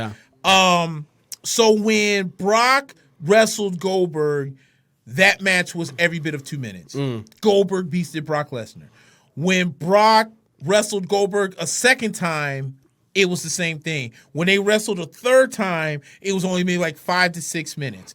Whenever these big pay-per-views happen, as a matter of fact, at WrestleMania, if I'm not mistaken, that was the first match. Brock versus Seth Rollins for the Universal title, where Seth Rollins beat Brock Lesnar in like 6 to 7 minutes. So with Brock, even though he's still big, I don't know how the stamina is per se, his matches aren't going any longer. So when you go to Thursday's match against Cain Velasquez, it was the first match. That's exactly how it was. It was an MMA feel. Brock puts Cain in the Kimura and wouldn't let it go. And Cain, quote unquote, taps out from it. And I thought to myself, thank God this is exactly how the match goes, because the WWE had to be grasping for straws for everyone you could have bought in here. You bought in Cain Velasquez. Give me a break. I think they were nervous for Cain to do some legit wrestling moves, because he's not a legit wrestler. You know, he's not a guy who's gone through the academy enough to really understand how to do simple moves. You know, rope throws and just these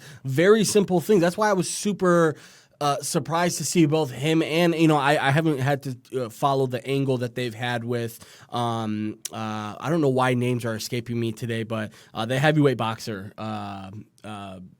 who's fighting the big brawn guy. Oh, yeah, let's talk about Tyson Fury. Tyson Fury, yes. I'm sorry, yeah. So, that match was horrible. Yeah, and I never got to see the match, but I don't understand. First of all, I didn't miss a goddamn thing. I don't understand it. I don't understand why Tyson Fury needs to do that. He's still in the mid. He's still trying to fight for Wilder and still trying to have these, real boxing matches. I don't understand why he would even do that. He's the heavyweight champion. He's still current heavyweight champion, and I don't understand it. For Cain, fine. You're retiring from UFC. You've got a knee problem. You can't take the, can't take the training anymore. But the whole Braun Strowman, Tyson Fury angle, I don't get it. I don't get it, y'all. It was so dumb. Yeah. And it was so quickly, too, because it was like, okay, here's the pay-per-view, and then here comes Tyson, or actually, here's Monday Night Raw, and for some reason, Tyson Fury got into it, and of all the talent you had in the back for Braun Strowman, the best option you had was flipping Tyson Fury. Yeah, no, dude, it was stupid as hell. Yeah, so the whole match was dumb. WWE is getting gimmicky now a little bit when it comes to the UFC.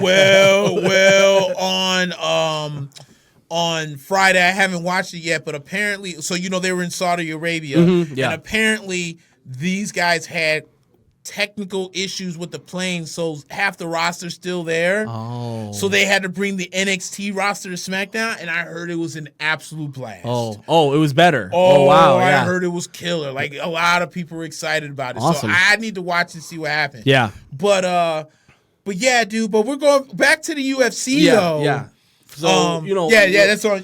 No. So honestly, right now we just saw the first fight end. It was the Dawodu won by decision. There's a couple really cool fights on this card. There is that Derek Lewis, Black Beast Lewis versus. Wait a minute, the black guy won. Yeah. Oh no, the black guy won. Yeah, I didn't have. I was kind of watching. I don't know if he won that. I didn't see. I know Arce was thinking he won that fight, but I didn't see it. Arce won it too. But yeah, so there's a couple of really interesting matchups, including Stephen Wonderboy Thompson, Vincente Luque will be a really interesting one. The co-headliner is Kelvin Gastelum versus Darren Till. Both of those guys need that fight, and Darren Till's coming off of a couple of nasty knockouts. That he's been knocked out, so he needs that fight. But the fight of the night, I'm telling you guys, other than the main event, which we'll get to soon, is going to be Johnny Walker versus Corey Anderson, light heavyweight.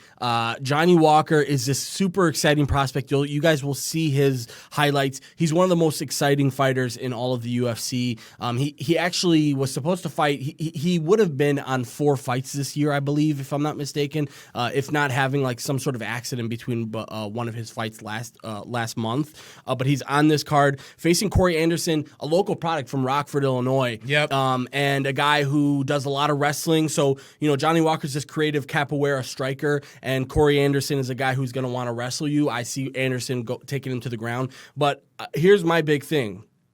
If Johnny Walker wins this fight in a really, really, spectacular fashion, which he's won pretty much all of his fights in spectacular fashion, we may have our next John Jones opponent, which is why I want everyone to pay close attention to this fight tonight. Johnny Walker versus Corey Anderson. Pay close attention to that Johnny Walker guy, because if Johnny Walker could get another crazy finish like he's had in the last couple of finishes, we may be looking at John Jones' next opponent, because right now there's a lot of limbo between middleweight and heavyweight right now. Heavyweight, we're still trying to make the whole rematch happen with Stipe and DC. Light heavyweight, apparently John Jones right now is not enthused about pretty much anybody that they're throwing at him.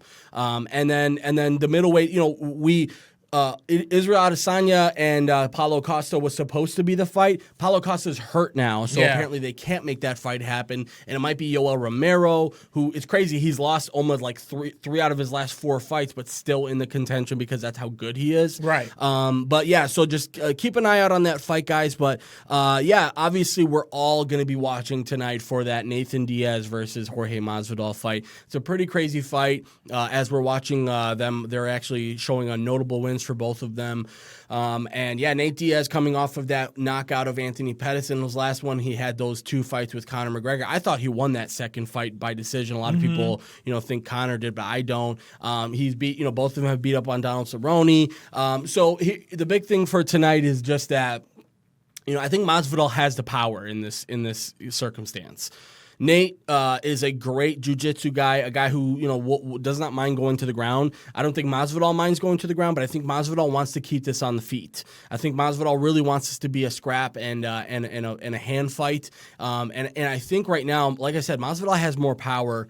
If Masvidal can't knock Nate out, I think he's in big trouble, because I think Nate has the boxing to really pepper him, and because of the reach advantage, I think Nate's going to be able to do that. And I've been saying Nate this whole week as far as my pick for the fight, but it's crazy. I woke up today, I was just thinking, man, like that Masvidal Ben Askren fight. When you saw what let's bring that name up. And Ben Askren, please, let's talk about him, because you gotta think that Masvidal is a chosen one right now when it comes to the UFC. Right. It's hard to call this fight right now. What do you think about Ben Askren?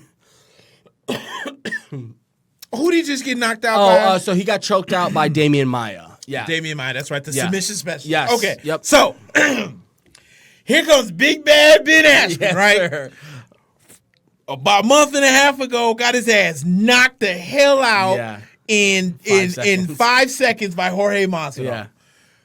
3 weeks later, goes against Damian Maia and gets choked out. Yeah. Now this bitch is talking about he's going to retire from MMA. Really, dude? You talked so much crap. So much. In 2 fights, you're done because you realize, wait a minute, maybe I'm not as good as I thought I was against some of these world-class guys. Yeah, maybe I'm out because Damian Maia, if I'm not mistaken, is one of the Brazilian jiu-jitsu experts. Oh yeah. Masvidal is just a bad MF, and we all know that. And Ben Askren was asking for that because think about it.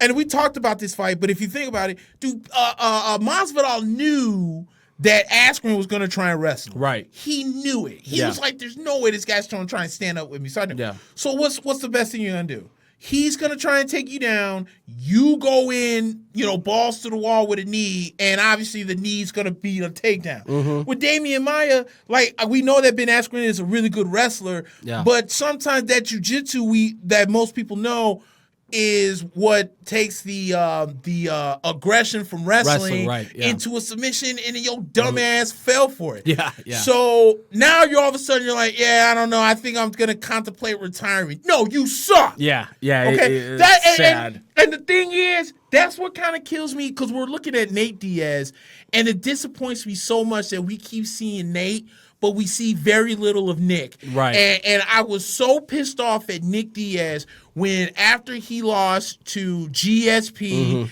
and he legit was like, I'm going to quit the UFC because too much running around. No, what you did was you were in Strike Force and you were facing lower class guys that were dumb as hell to go against you when everyone knows that Nick Diaz is one of the best boxers in MMA.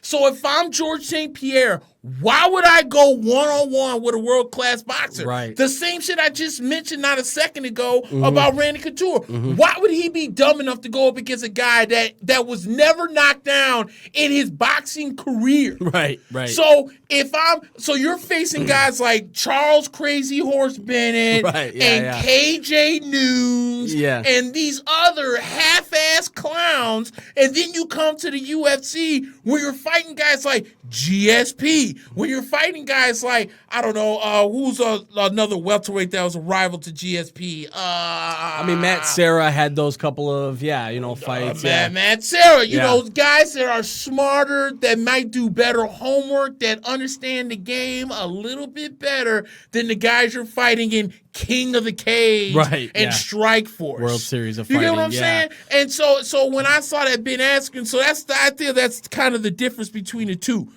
Ben Askren just sucks. Right. But I would really love to see, I know he's probably not going to come back, but I would have really loved to see Nick Diaz come back. Yeah, so Nick Diaz has been a fixture in a lot of pictures and a lot of media this week because apparently he is going to coordinate in the fight. A lot of people were wondering if he would be able to.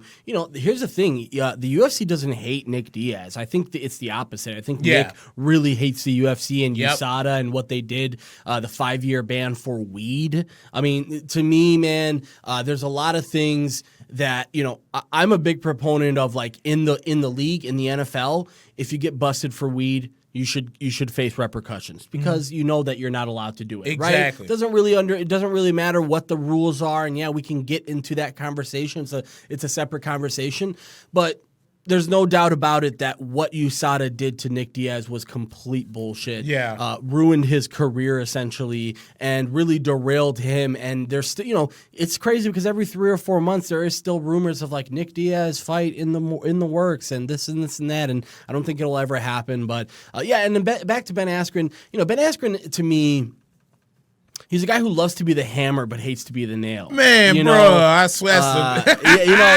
He loves to be the guy that says everything and just so verbose and I've got this to say about this guy and this guy can't hold my jockstrap and boom roasted and all this corny bullshit that you do on Instagram.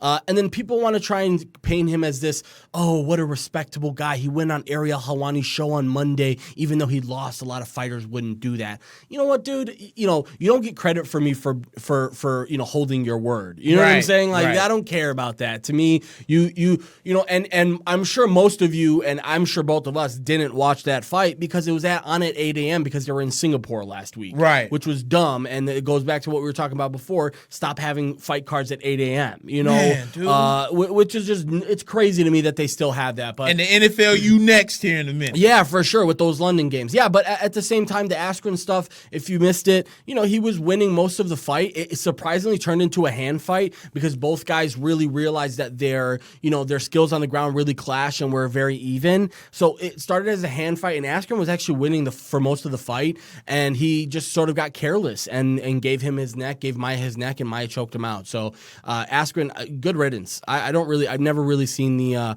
allure in Ben Askren, and I don't see the type of skill to back up that type of craziness. So Nick, tell me about what you're thinking about in this main event tonight. Who you got?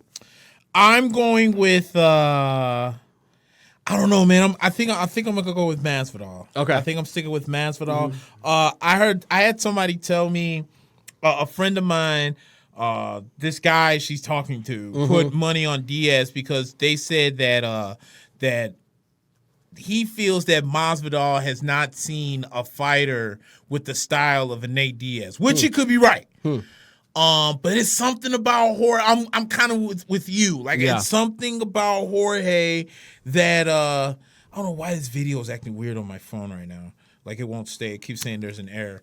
For whatever reason, I just feel Masvidal is gonna win. Like I listened to him on like the way he was talking on Golic and Wingo. I listened to that whole interview, and I feel like there's a confidence in him where there's a lot of respect between Nate and Masvidal. You know, it's kind of like the same thing. And I know I keep switching sports every once in a while, but like with James Wilder in boxing, like when I just call him James Deontay Wilder. I'm thinking of the old, I thought you were talking about actual James Wilder. No, like I was gonna say Deontay. Yeah, God bless. That's right. I had Tampa on my mind. Deontay Wilder. When he went and knocked that one dude out that he recently fought again, there was beef because the dude was talking shit. Sure, yeah. But then there was this guy who most recently won a fight and said, yeah, I'd love to challenge the champ. And they were both at the same spot. And you notice that there's a respect. Right. And that's what I feel like here where Masvidal, you know, Ben Askren's talking so much shit. And then Masvidal's like, okay, I'm just going to go ahead and end this. And he did. Right. But I feel like there's more of a mutual respect. But I don't know. I think for the reason why the guy gave for Nate Diaz, I feel the same way with Nate Diaz when it comes to Masvidal. That maybe Nate Diaz hasn't really seen a fighter of the caliber of Masvidal in a while. Yeah. Maybe since Conor McGregor, which most people try to pin as the greatest UFC fighter of all time. Let's go ahead and cut that nonsense out. Yeah, I'm going to go with Masvidal. I like Masvidal on this one. Yeah, no, I think this is a really tough one to pick. And like I said, I'm going to stick with Nate just because I do think that, you know, if this goes 5 rounds, like a lot of people are hoping it will, I'm one of those guys that hopes this goes every second of the fight. I want to see every second I can. Then I think Nate's going to win this fight if it goes 5 rounds. Yeah. If there's any sort of stoppage whatsoever, I think Masvidal wins it. So, but be careful, Masvidal going to the ground. You know, I know there's a lot of talk that he was saying that, you know, he wouldn't mind going to the ground with Nate. Be careful because Nate trains with Gracie's and they don't fuck around and they'll choke you out. And all they need is a little bit of entrance and they'll be good to go. So, so I think we're good on that because next week. No, it's not next week. But next week we'll talk about it. I think in 2 weeks from now is UFC 245, and that's one of the most stacked cards of the year. So we'll talk about that next week because that's going to be an amazing fight. But yeah, check out Masvidal Diaz tonight, guys. For sure. Well, we are about an hour and 45 minutes in the show, and we are running smooth, baby. Woo! Straight smooth. We're back. That's right. We had a couple of weeks out of the studio, but we're back now. And I'm not gonna sit here and lie right now, dude. Like I went to the gym Thursday and I worked on my back and everything, and I was that guy. See, I like going to the gym late at night because I can take my time. I can go on my phone, send text messages. You know, what you're not supposed to be doing, but I do it anyway late at night because there's not a lot of people there, so I can use whatever I want to my leisure. And my back right now is paying for it. I did back and shoulders, and I'm sitting there. I'm lifting. Like we saw the Nate Diaz when he was doing the lat pull downs, and he went behind the back, and like I'm gonna do both. So I'm doing a set of 10 right here, and I'm doing a set of 10 in the back. I'm like, man, I don't feel like I really did anything, but I'm just gonna go ahead and trust the process. Yeah, bro, I'm paying for it. I went to go lift my arm to grab some boxes because I work at a pizza place, and I was like, oh my god, I need like one of those 110-pound Chinese women soaking wet. Swear to God, just walk on my back for like a solid man, bro. I am paying for it. Yeah, so it's been a rough couple of days for me too, man. Yeah, dude. I mean, I've been on the keto diet now for going on. I think tomorrow would mark 3 weeks. Nice. And I have looked at the symptoms for the keto flu, and I am positive for 8 of those symptoms. Yeah. So my Careful body is most definitely on ketosis mode right now, and I'm feeling great. And I've been out here trying to be Chef Boyardee. There you go. With these keto meals, but hey. Yeah, they look fire. They look pretty fire. Oh yeah, dude! Out here making my own sauce and everything. Hell right, bro. I won't lie. Yes, making keto pizzas and everything. Yeah, dude, it's actually pretty decent. As a matter of fact, we had a big fundraiser last Thursday, and our district manager bought us lunch. Nice. So while everyone's getting potbelly sandwiches, like, well, I have to go for a salad. So I'm thinking like, okay, it's an individual salad. No, they ordered a big ass like $60 salad. And you're just like, all right. And the only one that's eating it now is me. Right. They're like, look, you can ask if people want it, but if they don't, and I asked everyone in this group chat, I'm like, does anybody want to eat salad before I take it? No one, everyone's like, no. All right. I was like, damn, I just wanted an individual one. So I got dinner going when I get to the crib. There you go. Hell yeah, dude. So everything's been cool. Awesome, man. And so we're gonna get to the NFL. Yes, sir. Some quick news, I guess. Josh Gordon is now in Seattle. Yeah. He was released by the New England Patriots. The Seattle Seahawks, go figure, would pick him up when we play him this week. Yeah. It's amazing what Belichick can get away with. Yes. You know, the guy's just so smart and has such a proven track record that nobody flinches when this guy waves Josh Gordon. You know, like nobody's like, what are they doing? You know, they're like, oh, okay, fine. Or if they do, it's like 3 seconds, and it's like, I guess Belichick. It's Belichick. Yeah, we'll exactly. just trust him. Yeah. Yeah, exactly on that. So Big I found pickup that for Seattle though because they miss Will Dissly very badly. Yep. Since Dissly's gotten hurt, that offense has missed the dynamic of the big tight end, and Tyler Lockett's struggled with Dissly being gone. So I think Gordon can help, and apparently they're like looking to get him going and hoping that he can start in the next couple of weeks. Yep. So that's going to be interesting. We had the Thursday night game. Here, I'll pull up the numbers right now. Arizona losing to San Francisco 28-25. Pretty solid game overall. It was a honestly. Solid game. Yeah. Kenyon Drake came in and had himself a big game, filling in for the injured David Johnson and Chase Edmonds. Both. Yeah. But maybe this loss a little bit is on Cliff Kingsbury. Second quarter. 4th and goal at the 1 with about 7 seconds left. The man called the timeout when they stuffed. Right. It was Tevin Coleman at the line. Yeah. That gives San Francisco another chance, and they end up throwing a touchdown to Emmanuel Sanders. Did you remember Garoppolo? I'm glad that's one that he would really love back because that touchdown ultimately changed the game for sure. But I don't understand. You know, I don't understand the process of how you get that close to the snap and call a timeout. Right. You know, if you're going to call a timeout, you've got to make sure that you're calling it when the offense is still getting set up. Right. As a defense, you never want to call a last-second timeout where the play gets played and your defense does their job and you essentially give them a redo. And that was, you could tell by the smile on Kyle Shanahan's face that it was like, all right, this is going our way. And, dude, the 49ers look legit. Even though the defense looked a little bit shaky. They had an off game. Yeah. Even the best ones do. Yeah. Even the best ones do. That's yeah, true. no, they had an off game, but kudos to Jimmy Garoppolo. For sure. Garoppolo in that game was, he was 28 of 37, 317, 4 touchdowns, which is good. Best game of the season, I think. Most definitely, which constituted to a QB rating of 136.9. Kyler Murray wasn't bad himself. 17 to 24, 241, 2 touchdowns. Neither quarterback threw an interception. His rating was 130.7. So, yeah, this was a rare off game for the defense of the San Francisco 49ers. But what you are seeing is a healthy Jimmy Garoppolo. Yeah. Who's now that he has a veteran wide receiver to help the youngins, you already know George Kittle is good. You already know that the is good, the offensive line. You already know, even though they lost Quan Alexander now to the torn pectoral muscle, he's gone for the year.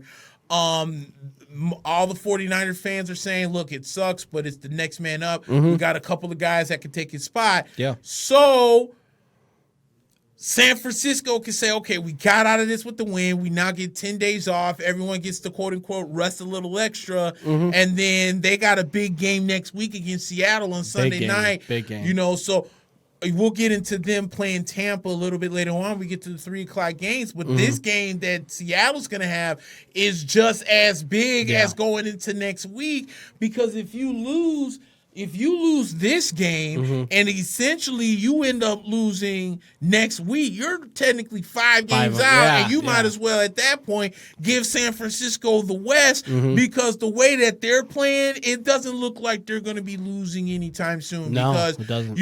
The running game's been there for San Francisco. It's just Jimmy had to get more reps because he missed all of last year. Yep. But then the defense kind of salvaged that with how great they've been playing. True. Yeah. And now that Jimmy got the reps and the San Francisco 49ers defense wasn't as crisp as they have been in the last few weeks, Jimmy Garoppolo's like, I got your back this time. Let me drop 4 dimes for you guys. So I'm so impressed. The only, if you remember, I know you were really high on San Francisco, so was I.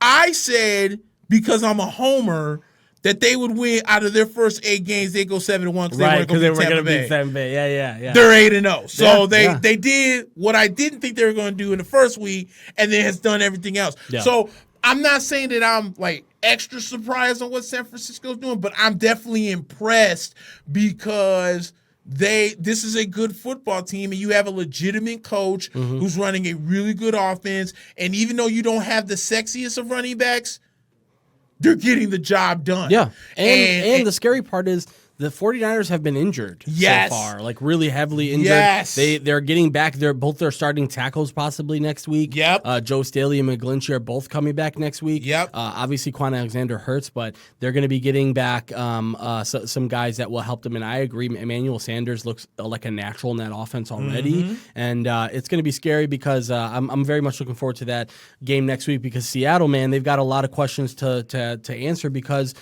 quite frankly, the Rams haven't been the best themselves. Right. And the Rams have a lot of questions to answer themselves. So, we'll see how the West shakes out in the next couple of weeks. But good game on Thursday night, though. I was pleasantly surprised because the first couple of minutes of the game, you're thinking, man, this is going to be bad. Arizona's probably going to, they're going to be gone. And then Arizona comes back, and even after that touchdown to end the half, you're thinking, oh yeah, the 49ers are going to run away. And in the second half, Kyler Murray drove them down the field and got a couple scores. So credit to Arizona. They're actually, it's pretty crazy, but they don't look too bad of a team. They don't. They could have been almost 500 if they won this game. So pretty solid effort and good win by the 49ers.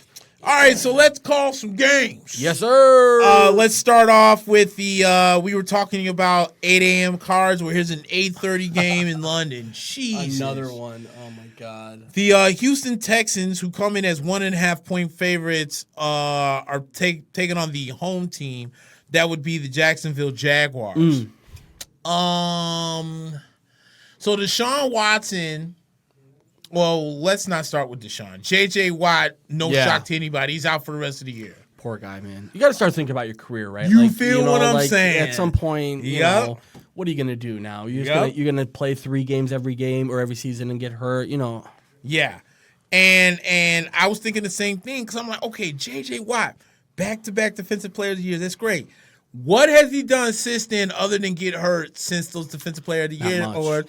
And then to make it even that much better, you traded Davion Clowney. Right, yeah. So now you don't have the edge pass rusher anymore because you banked on him staying healthy, knowing that his track record isn't that great over the last few years. Yeah. And now I kind of think that they're in a little bit of trouble They here. are, yeah.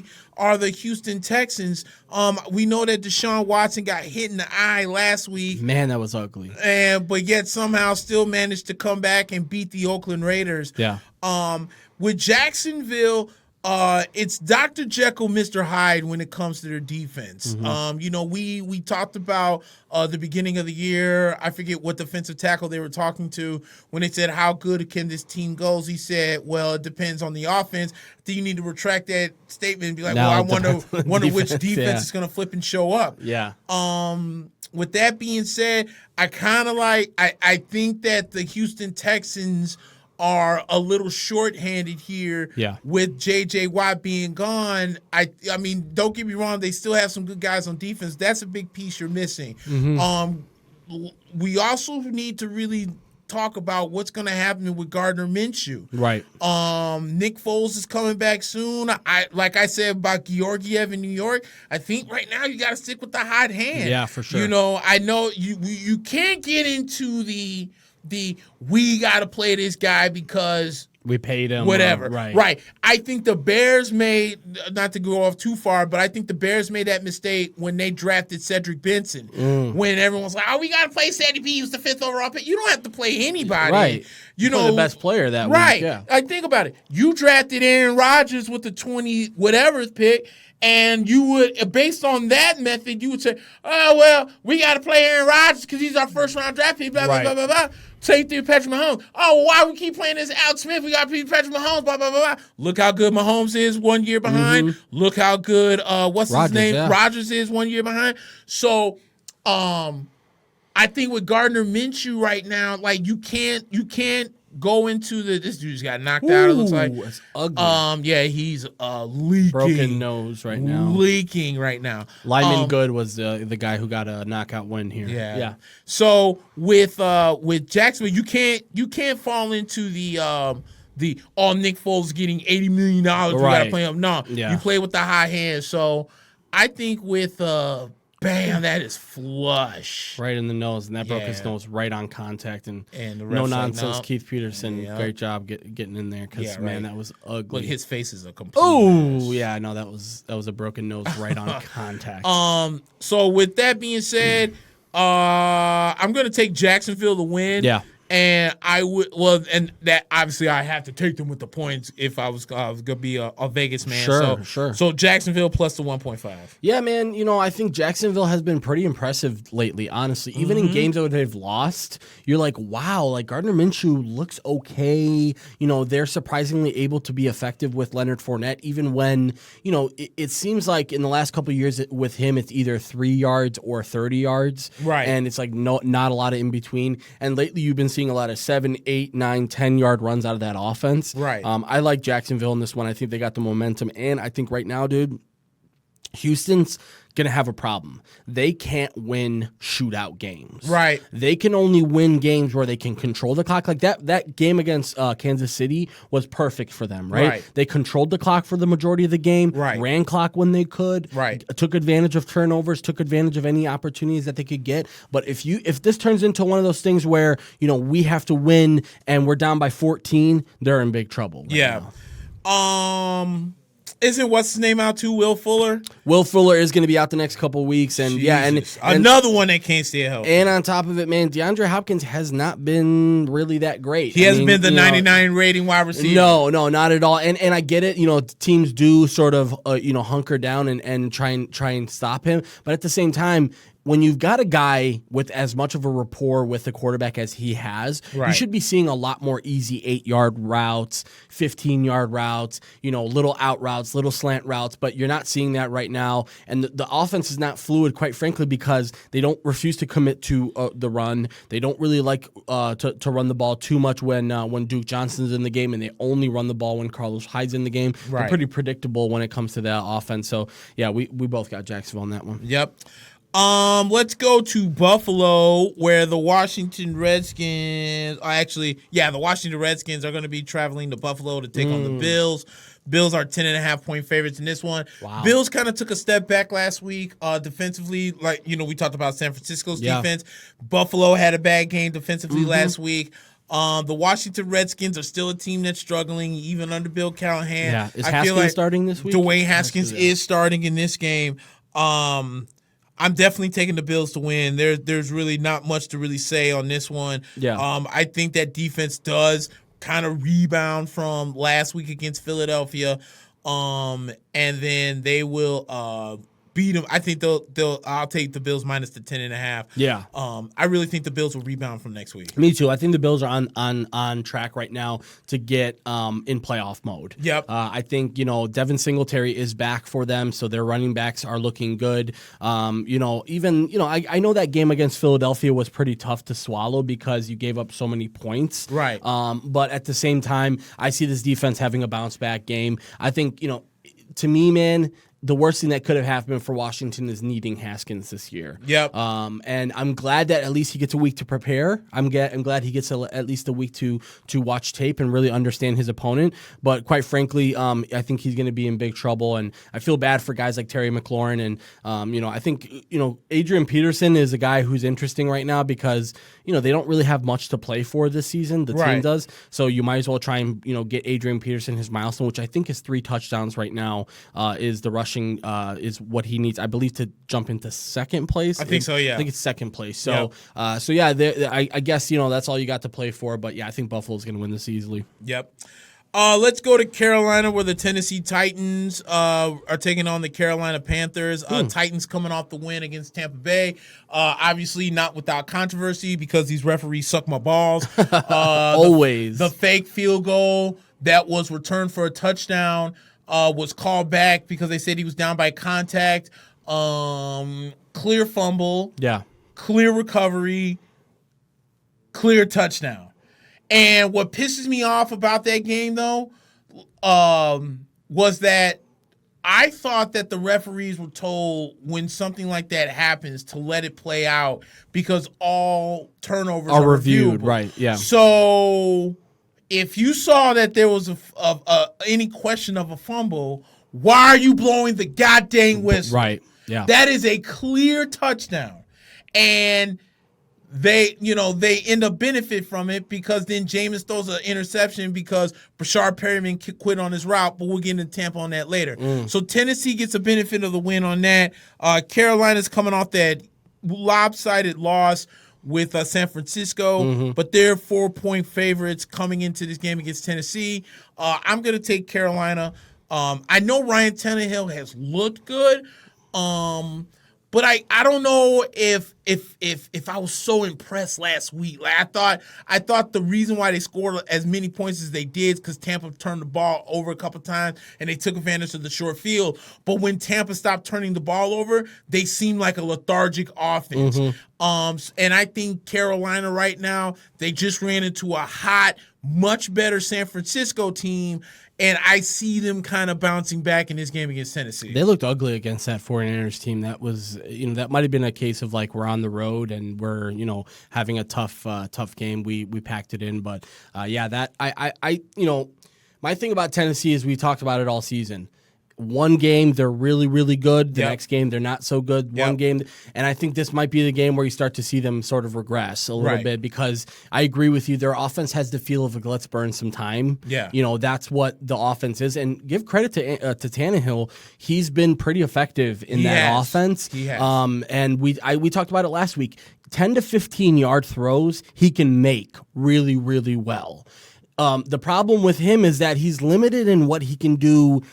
When it comes to the long ball and accuracy. So Tennessee to me right now has everybody fooled right now that they are this tough team. And I think, especially given the way that Carolina sort of lost last week, I think they want to come back with a strong performance. I think I got Carolina too. Right.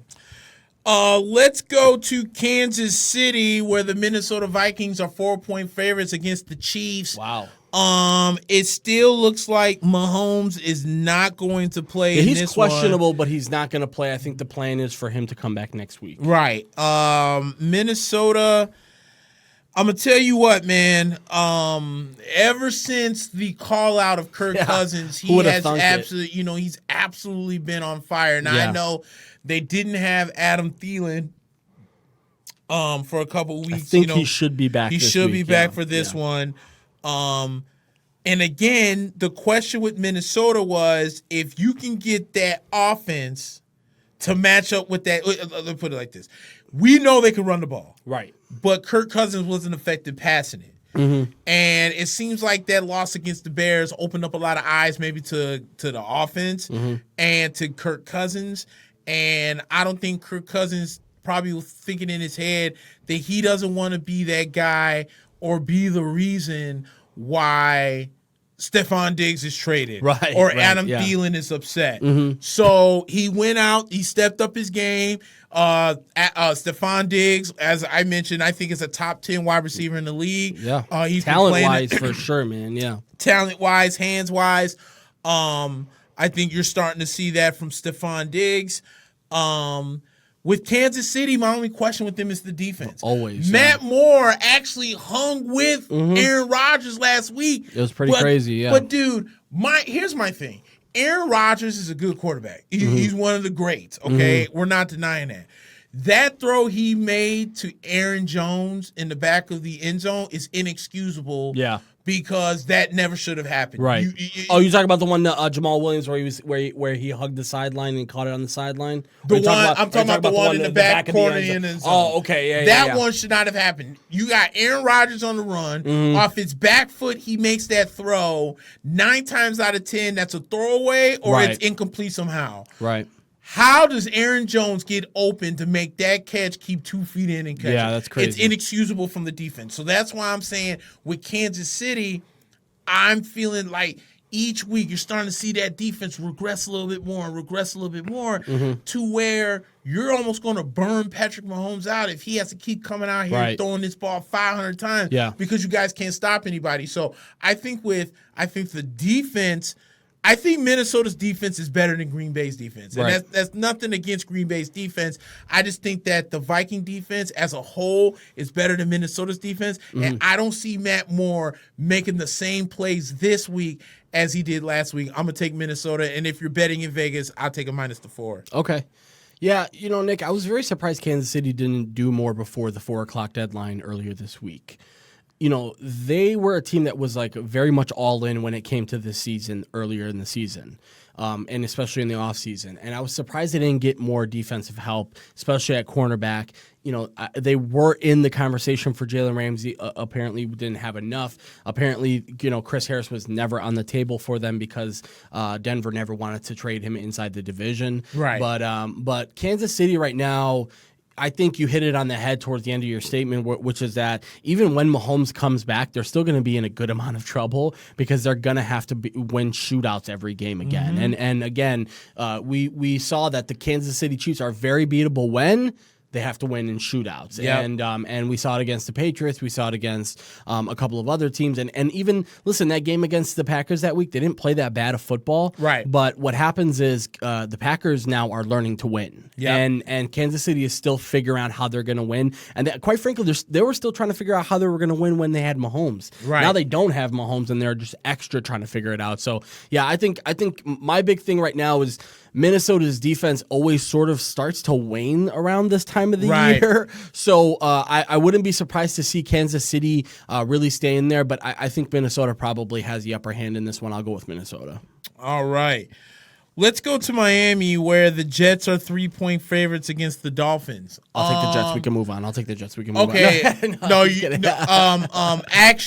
Actually, Miami's been playing better. We should say better. That. But here was the controversy.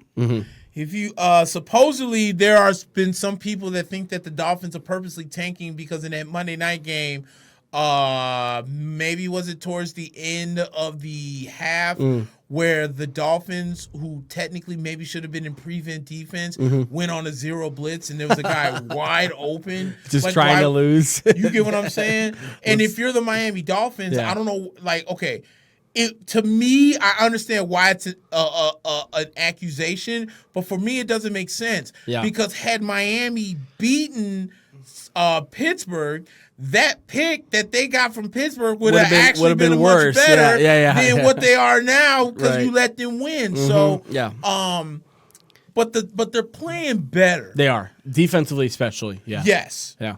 The Jets, on the other hand, I still think. Okay.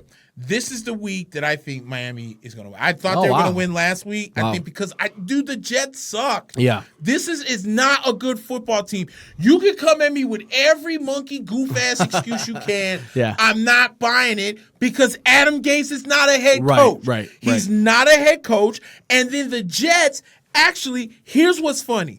I've been listening to the fan as of late. And the one guy that caught so much hell for... Think about it. Marcus Mariota, benched. Jameis Winston is on the fence. Yeah.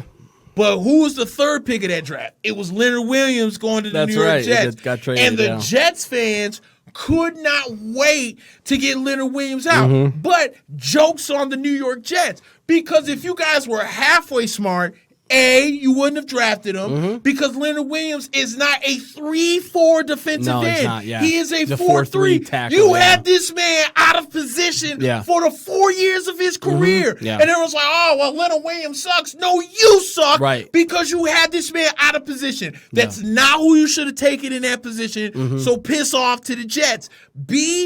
You're further garbage because the quarterback whisperer has his quarterback seeing ghosts. I know, it's crazy. And when your quarterback admits he's seeing ghosts, and he's mic'd up and saying it too. He's mic'd up and saying it. It's here's my argument, my poor argument for the Jets here. Last week they gave the ball to Le'Veon Bell. I think what was it? It was like something like 12 times or something like that. Right. Clearly need to get him the ball more. Yes. And Adam Gase, I don't like when people come out and say that was my fault, as if like we're going to give you credit for it, right? It's like, yeah, great job, Adam. You fucked up the game plan and you just admitted to it. Pat on the back. Like, no, you're admitting that you need to get him more involved, but it's more than that. You really have to understand that this Jets team really goes where Sam Darnold takes them, right? Yep. So Sam Darnold, I think this week has a really good matchup, and I think you'll see Jamison Crowder getting lots of action today or this week. You'll see, you'll more than likely have Chris Herndon back, their tight end. Yep. So to me, I think the Jets have a little bit more on defense than Miami does. And Miami's the home team there, right? Yeah. So I still will go ahead and feel comfortable taking the Jets on the road. I just think right now, Miami, to me, even offensively, I think they trick some people because I don't think Pittsburgh is as good as we even want to think they are because they've won a couple of games here and there, so they're tricking people into thinking that they've got something. But I don't think Pittsburgh is as good as they perpetrate to be. I think that had a lot to do with why Miami looked pretty good that game. So we'll see what happens, but I'm going to take the Jets with this one. I'm going to take the Dolphins on the upset for the second week in a row. Okay. We'll see what it goes. Let's go to Philadelphia where the Bears visit the Eagles. The Eagles are 4.5-point favorites in this one. This is the week, Nick. This is no. Yeah, right. I can't The Eagles come off a really big win against a very good defensive Buffalo team. Impressive. On the road, so that was a good win. And then the Bears still have some issues. Matt Nagy, dude, there's a lot of heat on this guy. And all right, so here's my first problem with the Bears.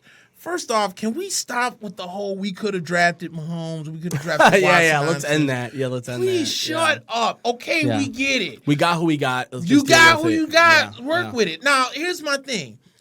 You have to remember that Mitchell Trubisky is only a 1-year starter in North Carolina. Yeah. He's still going to need some time to kind of develop. But here's where I feel the Bears have failed Trubisky.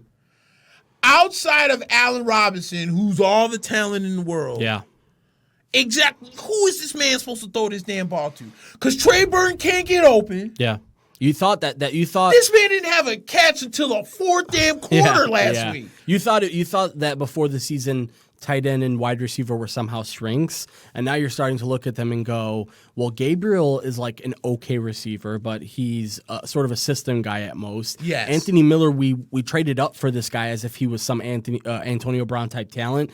I'll be honest with you, he doesn't look that great on the field. No. He makes okay plays, but he looks small, and he doesn't really look all that fast. Right. So, my big thing with the Bears right now is that you got the running game going, and you still found a way to lose that game. Yep. And that's a tough loss, man. It's a tough loss because you could have stole that game, and you could have came into this week looking and feeling really good. Yep. And both of these teams, quite frankly, are desperate for a win this week. Desperate. Even with Philadelphia winning last week, right. they're still like in desperation mode right now. Right. So I will say this, Nick. I do think that the Bears look a little bit better this week, and I'll tell you why.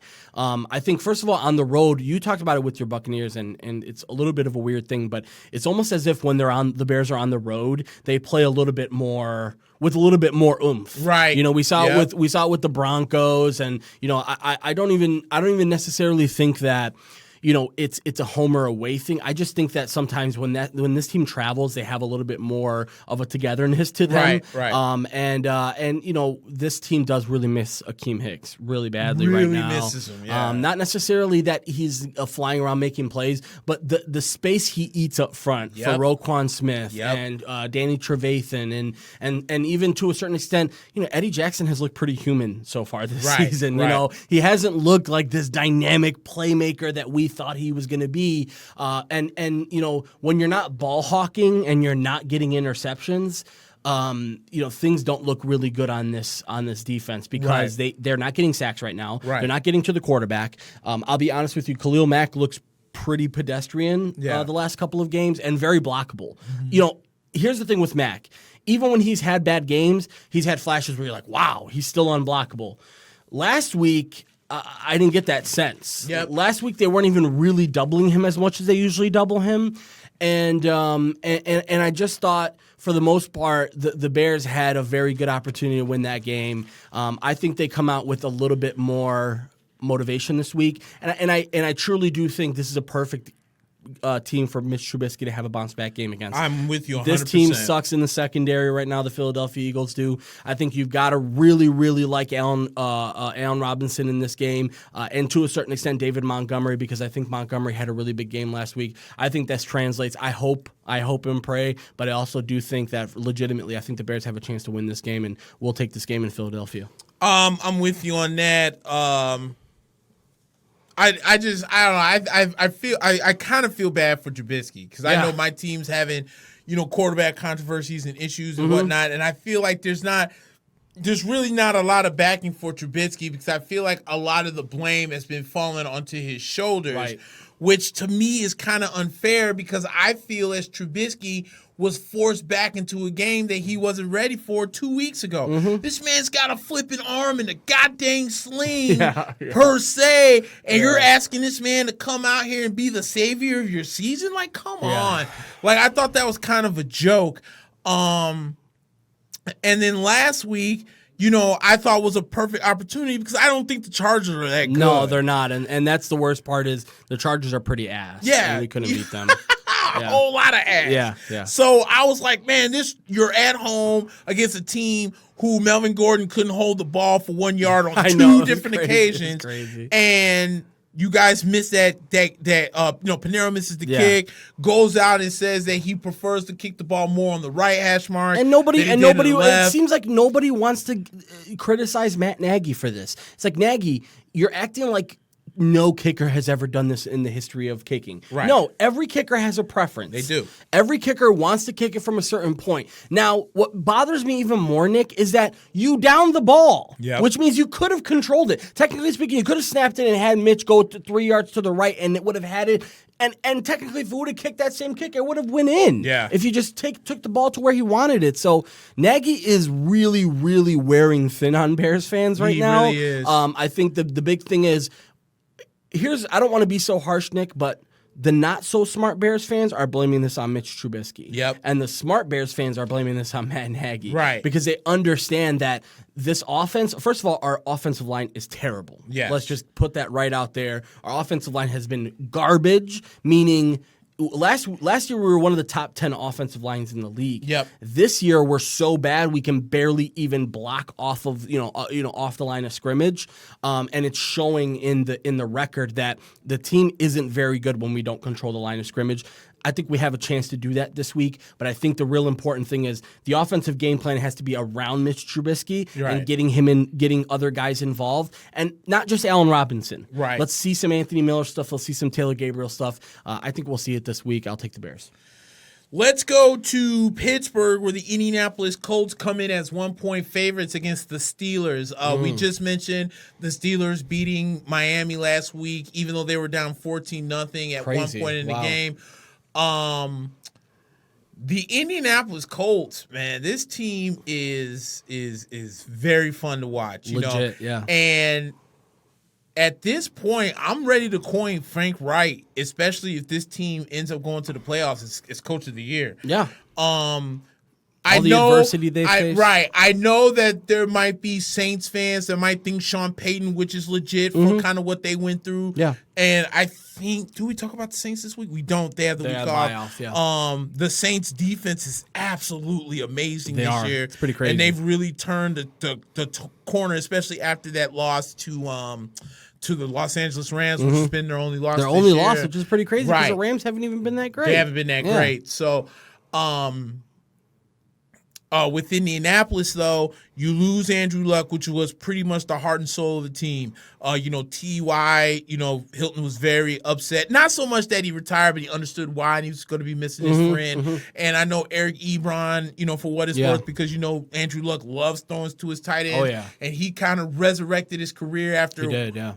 I don't want to say wasting it, but, being The in Detroit. Lions wasted it for him. Yeah. So with that being said, the fact that this team is the Steelers, the Colts are 5-2. Wow. They come in, first place. They're in first place, right? Jacoby Yeah. Brissett's numbers right now: 1,590 yards, 14 touchdowns. This man's thrown 3 picks all year. Wow. And it's so funny because we just talked about Jimmy Garoppolo and how good he is. We all know everything about Tom Brady until we're blue in the face.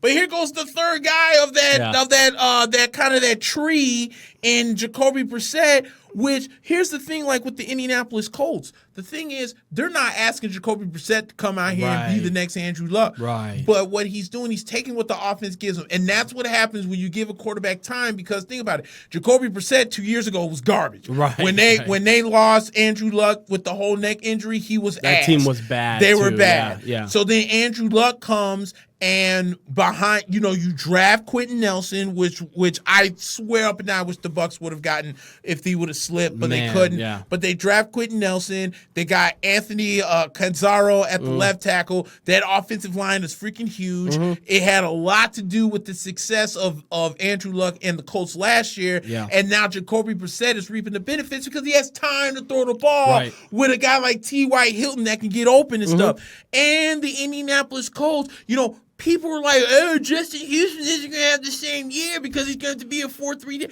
It's the heart and soul of this defense, especially while Darius Leonard comes back and starts getting his feet wet. So Frank Wright. And here's another thing with Frank Wright that I like, and I wish that Bucs fans in particular would listen to.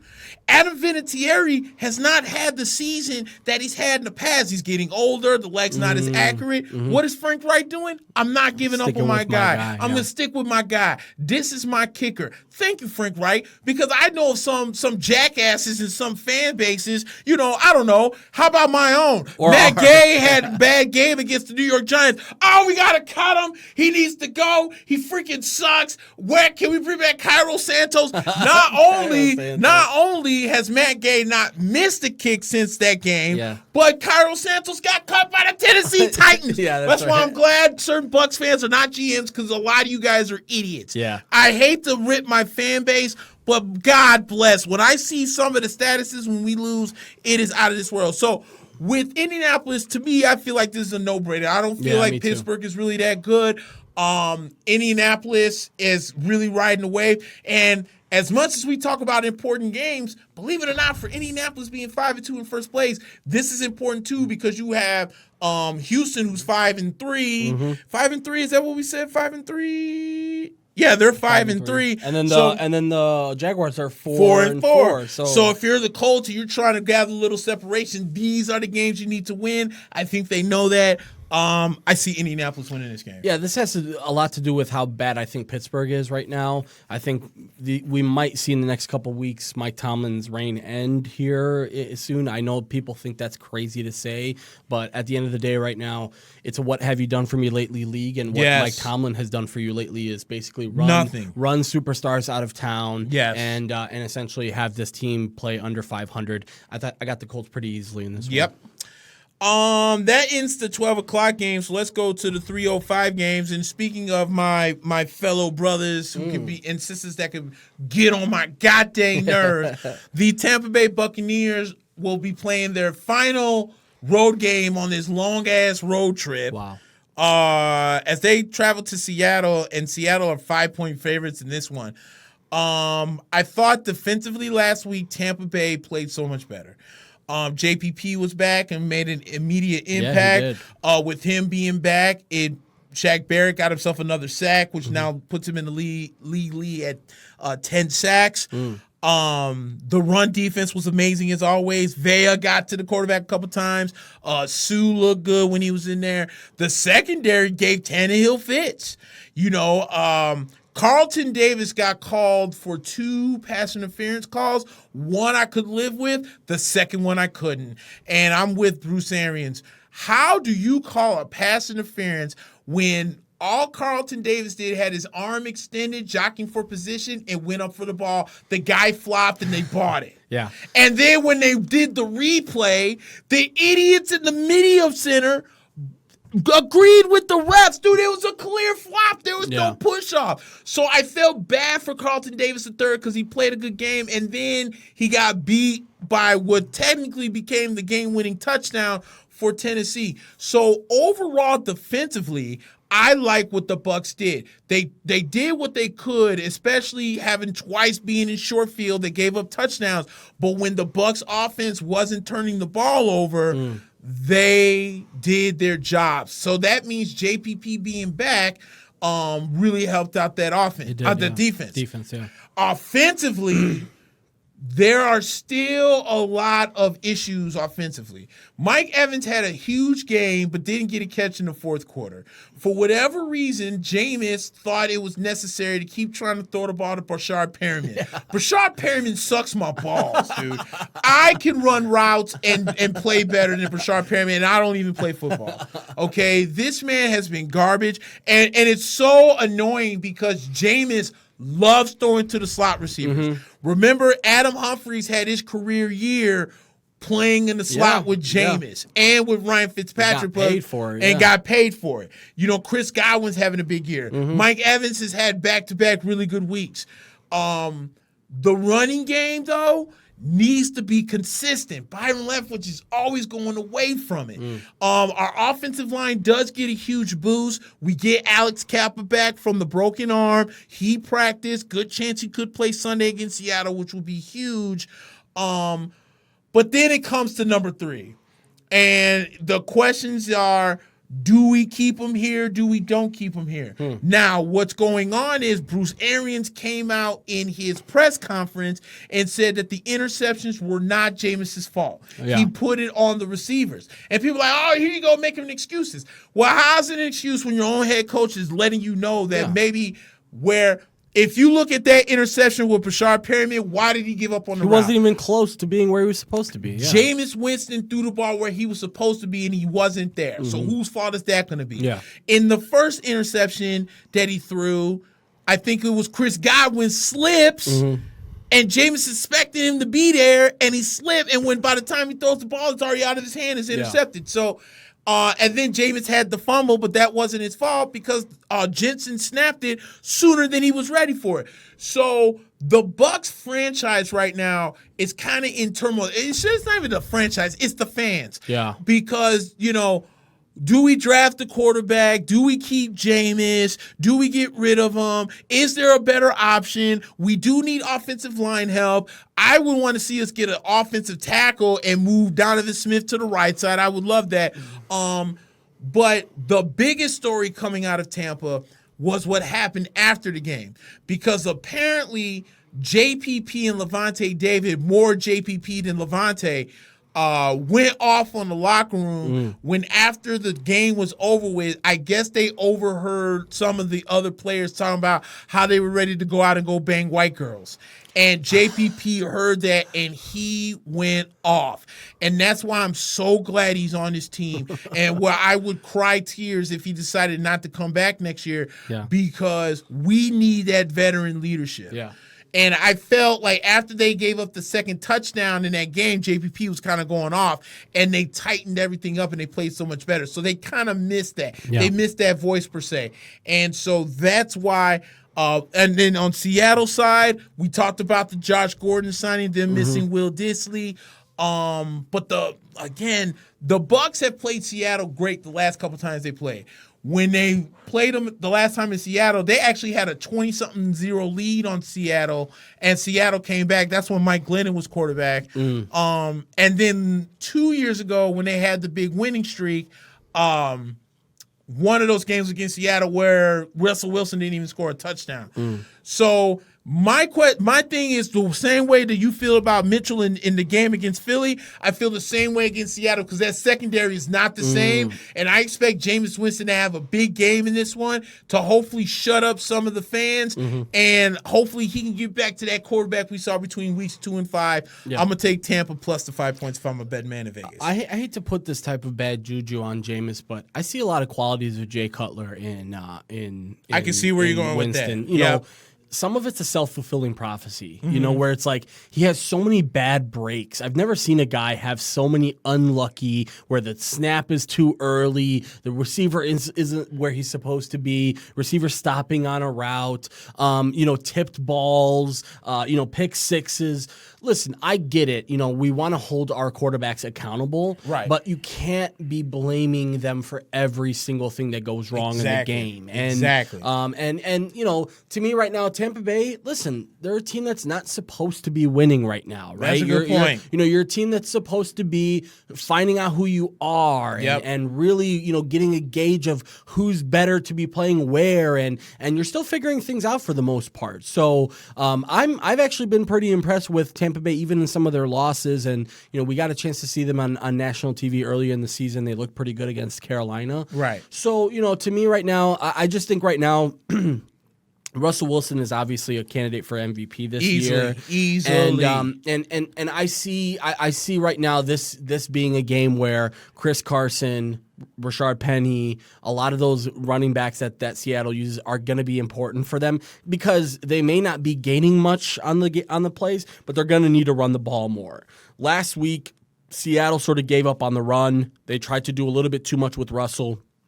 And I think that's when you start to see them have some struggles. So I do see Seattle being obviously a favorite for this game. I'll go ahead and take Seattle in this one. Yes, sir.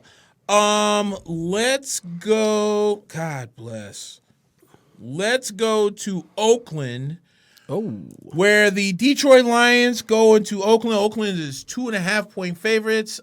Detroit coming off the win against the Giants. I can't believe I'm going to say this, but Detroit actually looks better without a run game. Yeah, it's crazy. We put so much emphasis on how for a long time they went almost a year and a half without having a 100-yard rusher. Right.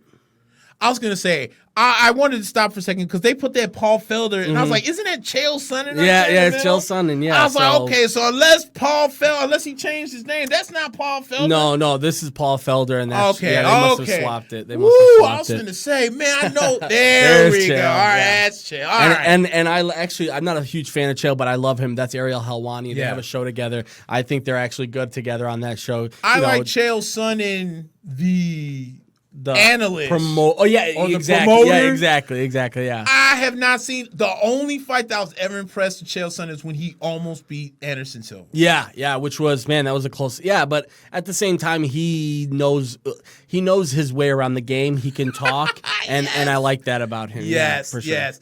But back to Detroit. Kerryon Johnson's down for the year. Right. And Matthew Stafford does what he does when he doesn't have a run game. And he threw all over the New York Giants. And, Daniel Jones, a.k.a. Danny Dimes, I guess they're calling him now in New York, had himself a pretty good game, too. The Oakland Raiders, though, I think they know that this game's important because they know that the Chiefs are on a downfall, and they got to keep up with pace with Kansas City. And because there's a good chance Kansas City may not win this game this week, I think it's a big game for Oakland for sure to stay into the AFC West. So I like Oakland minus the 2.5 in this game. I think that they're playing. I think Josh Jacobs is going to have himself a big game. And this is a game where Derek Carr, because I think I may mention to this on Arch Rivals because our friend Alex, he is a Raiders fan. And I said, do you have any hints that maybe, because look, John Gruden loves Mike Glennon. Right. John Gruden, for whatever reason, really loves Nathan Peterman. Yeah, weird, yeah. But you really can't almost take Derek Carr out because he's kind of winning games. But how long is the leash? Right. And he said he doesn't really see Derek Carr really being yanked out of that position. Yeah. But at the same time, don't give John Gruden a reason to want to play maybe more Mike Glennon, if anything. Glennon, because, you know what? And I thought about this because a lot of people give Mike Glennon a lot of grief. But I feel his NFL career never really started off on a great foot because he replaced Josh Freeman, who wasn't that bad in Tampa, but because Greg Schiano was our coach and loved Mike Glennon and wanted him to come to Rutgers, but Glennon wanted to stay at the ACC close to home and went to NC State. And he was like, okay, now I can get my guy. Yeah. Now you're out. Right. Josh Freeman got the ceremonial kick, and then, Mike Glennon can make the throw. Yeah.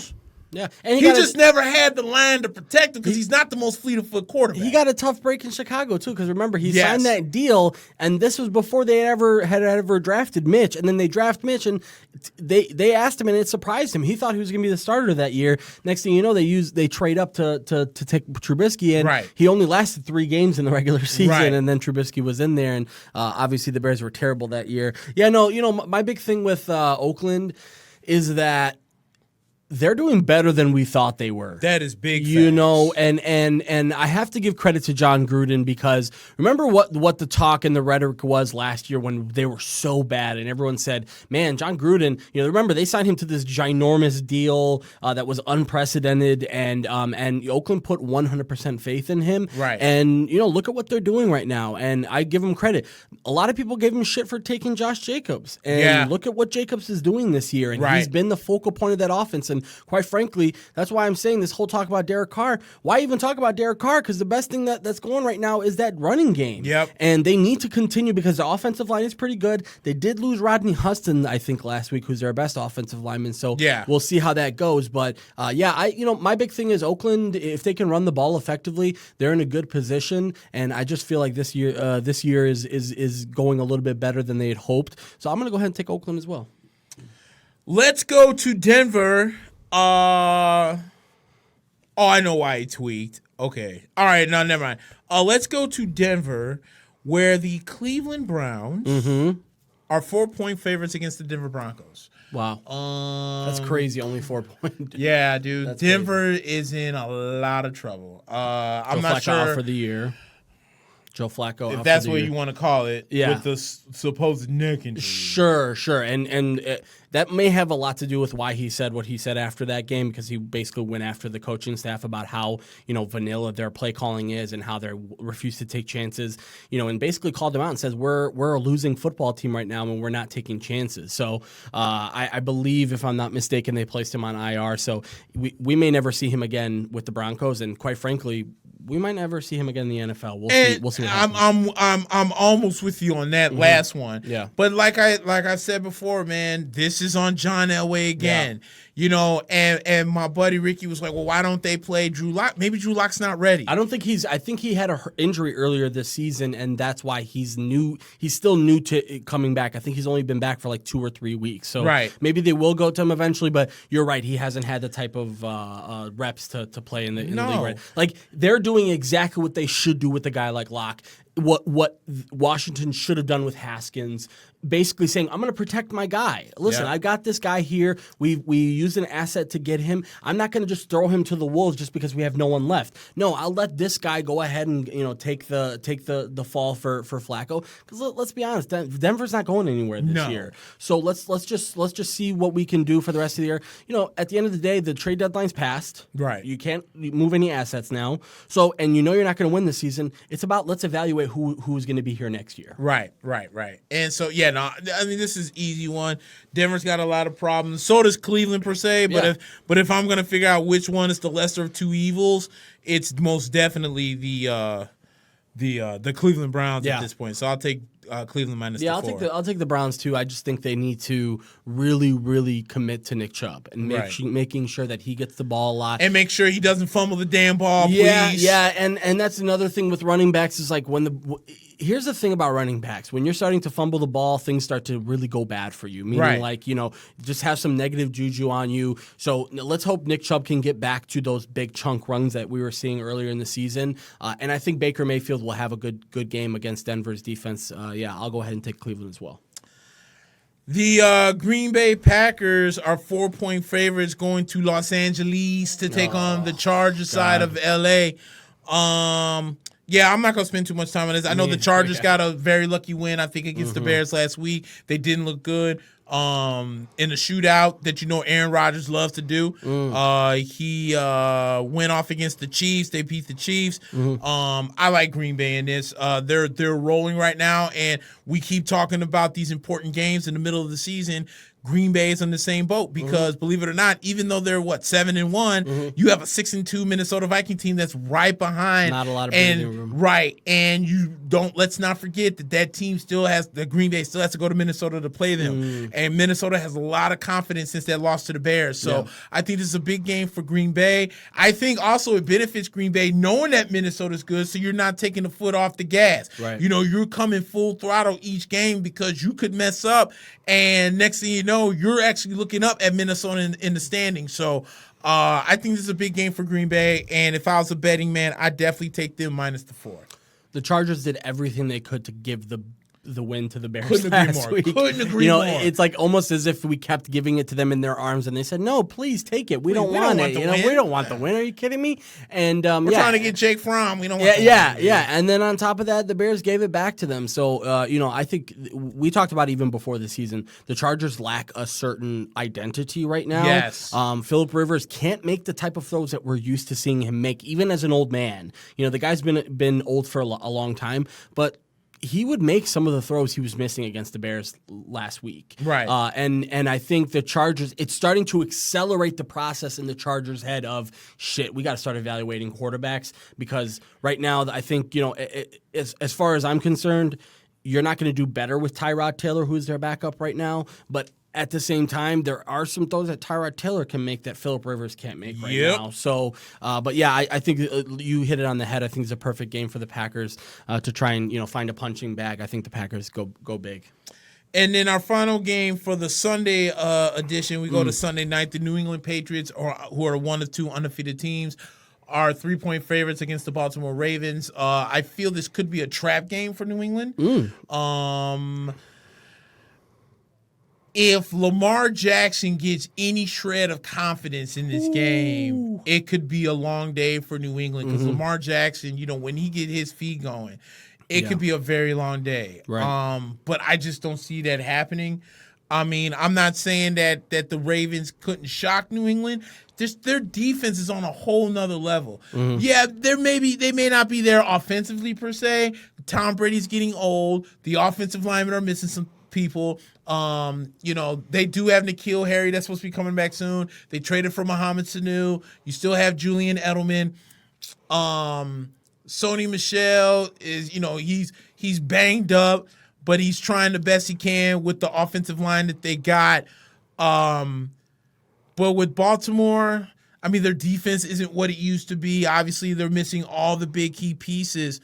But yeah, is this the dude that just fought Andre Arlovsky? Yeah, and Arlovsky looks like he got knocked out in 30 seconds. We'll see it that's right because now. Arlovsky's old and garbage, bro. He needs to retire. Why? I feel bad for some of these guys.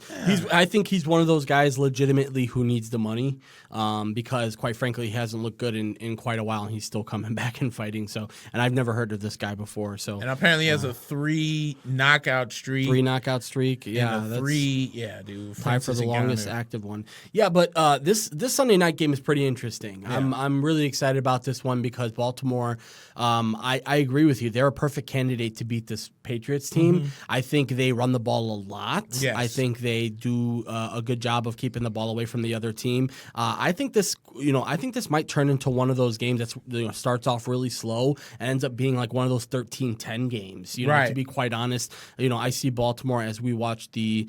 He just ran right. Arlovsky runs right into a left hook and he just goes off and he hits the mat face first, but he's still conscious, and then that was just behind the ear, Nick. That wasn't even that hard of a hit. And he goes but again, Arlovsky is old and can't take the hit like that. But yeah, sorry guys. So at the same time, right now, New England right now, dude, is on another level. Yeah, it's very anybody who confidently picks against this team is on crack. Yeah, I will say that this is a very good test for them this week. But I will also say right now that I will probably never end up picking against this Patriots team the way that this defense is playing. I mean, if this defense wasn't playing as good as they are, I would say something. But that's the scary thing about the Patriots right now. They haven't even figured out the offense yet. Right. Once they figure out the offense, which they get N'Keal Harry back this week, we'll see if he plays this week. But Mohamed Sanu is going to be settling into his role. So I'll take New England in this one. Yeah, me too. And then our final game, the Monday night game, the Dallas Cowboys coming off their bye are 7-point favorites against the New York Giants. The last time these two played was in week 2. Eli Manning was still the quarterback. What's his name? Close. Dak Prescott had himself a huge game that week. Now you're taking this game to New York. Yeah. The Giants, again, I said it earlier with the Jets. I love that trade they did with Leonard Williams. Put Leonard Williams as a defensive end. He's still young to match up with the kid that Dexter Lawrence that they drafted from Clemson. I like that 1-2 punch. So you're kind of seeing that they're trying to really fix the defense, and you're going to show your counterparts that you share the same stadium with why they're a bunch of idiots and playing this guy out of position. They only gave up like a third and a fifth or something. It wasn't a lot. No. Definitely more than what was or less than what he was worth. So yeah, good trade for them. Yeah, it was a really good trade for them. But I think Dallas still is going to be too much. I think it's all about fixing the secondary when it comes to the New York Giants. I think they're saying that Leighton Vander Esch may not play in this game. He might be out. But so that's going to be a big loss. But at the same time, though, I think Dallas got the week off. They're coming in fresh. Mm-hmm. And hopefully what I want to see is offensively for the Cowboys.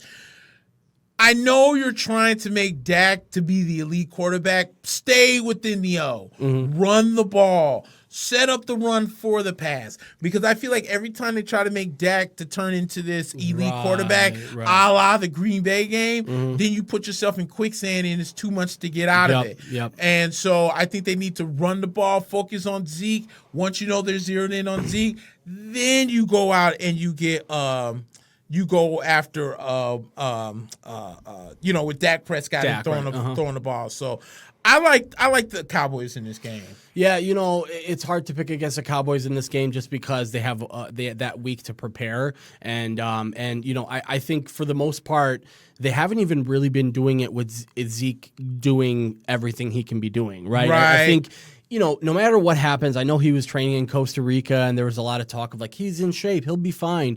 But I think it was pretty clear even after the first couple of games that this guy was not quite in game shape yet. Right. And now we're starting to see him in game shape. And I honestly haven't seen enough from. I know the Giants, have been staying tough in some of these games. And Daniel Jones, quite frankly, hasn't looked that bad. True. Let's give credit where credit is due. All you New York fans who went ape shit after they selected expected him crying about slamming how their TVs and all kinds of stuff. And now you're looking at a guy who's possibly one of the bright spots of your whole team. Yep. And you know, I'm one of those guys who maybe was a little. I disagreed with the way they handled the Saquon thing. I thought they should have been a little bit more careful with Saquon, coming back, because the season's meaningless, dude. Like, you got a franchise talent who, you know, at a position that's so vulnerable. But you know, everything's worked out and he's back on the field, which is good for him. But at the same time, right now, I just don't think New York has a ton to play for. I think Dallas has a lot to play for and a lot to prove, because let's remember that game that happened earlier in the season,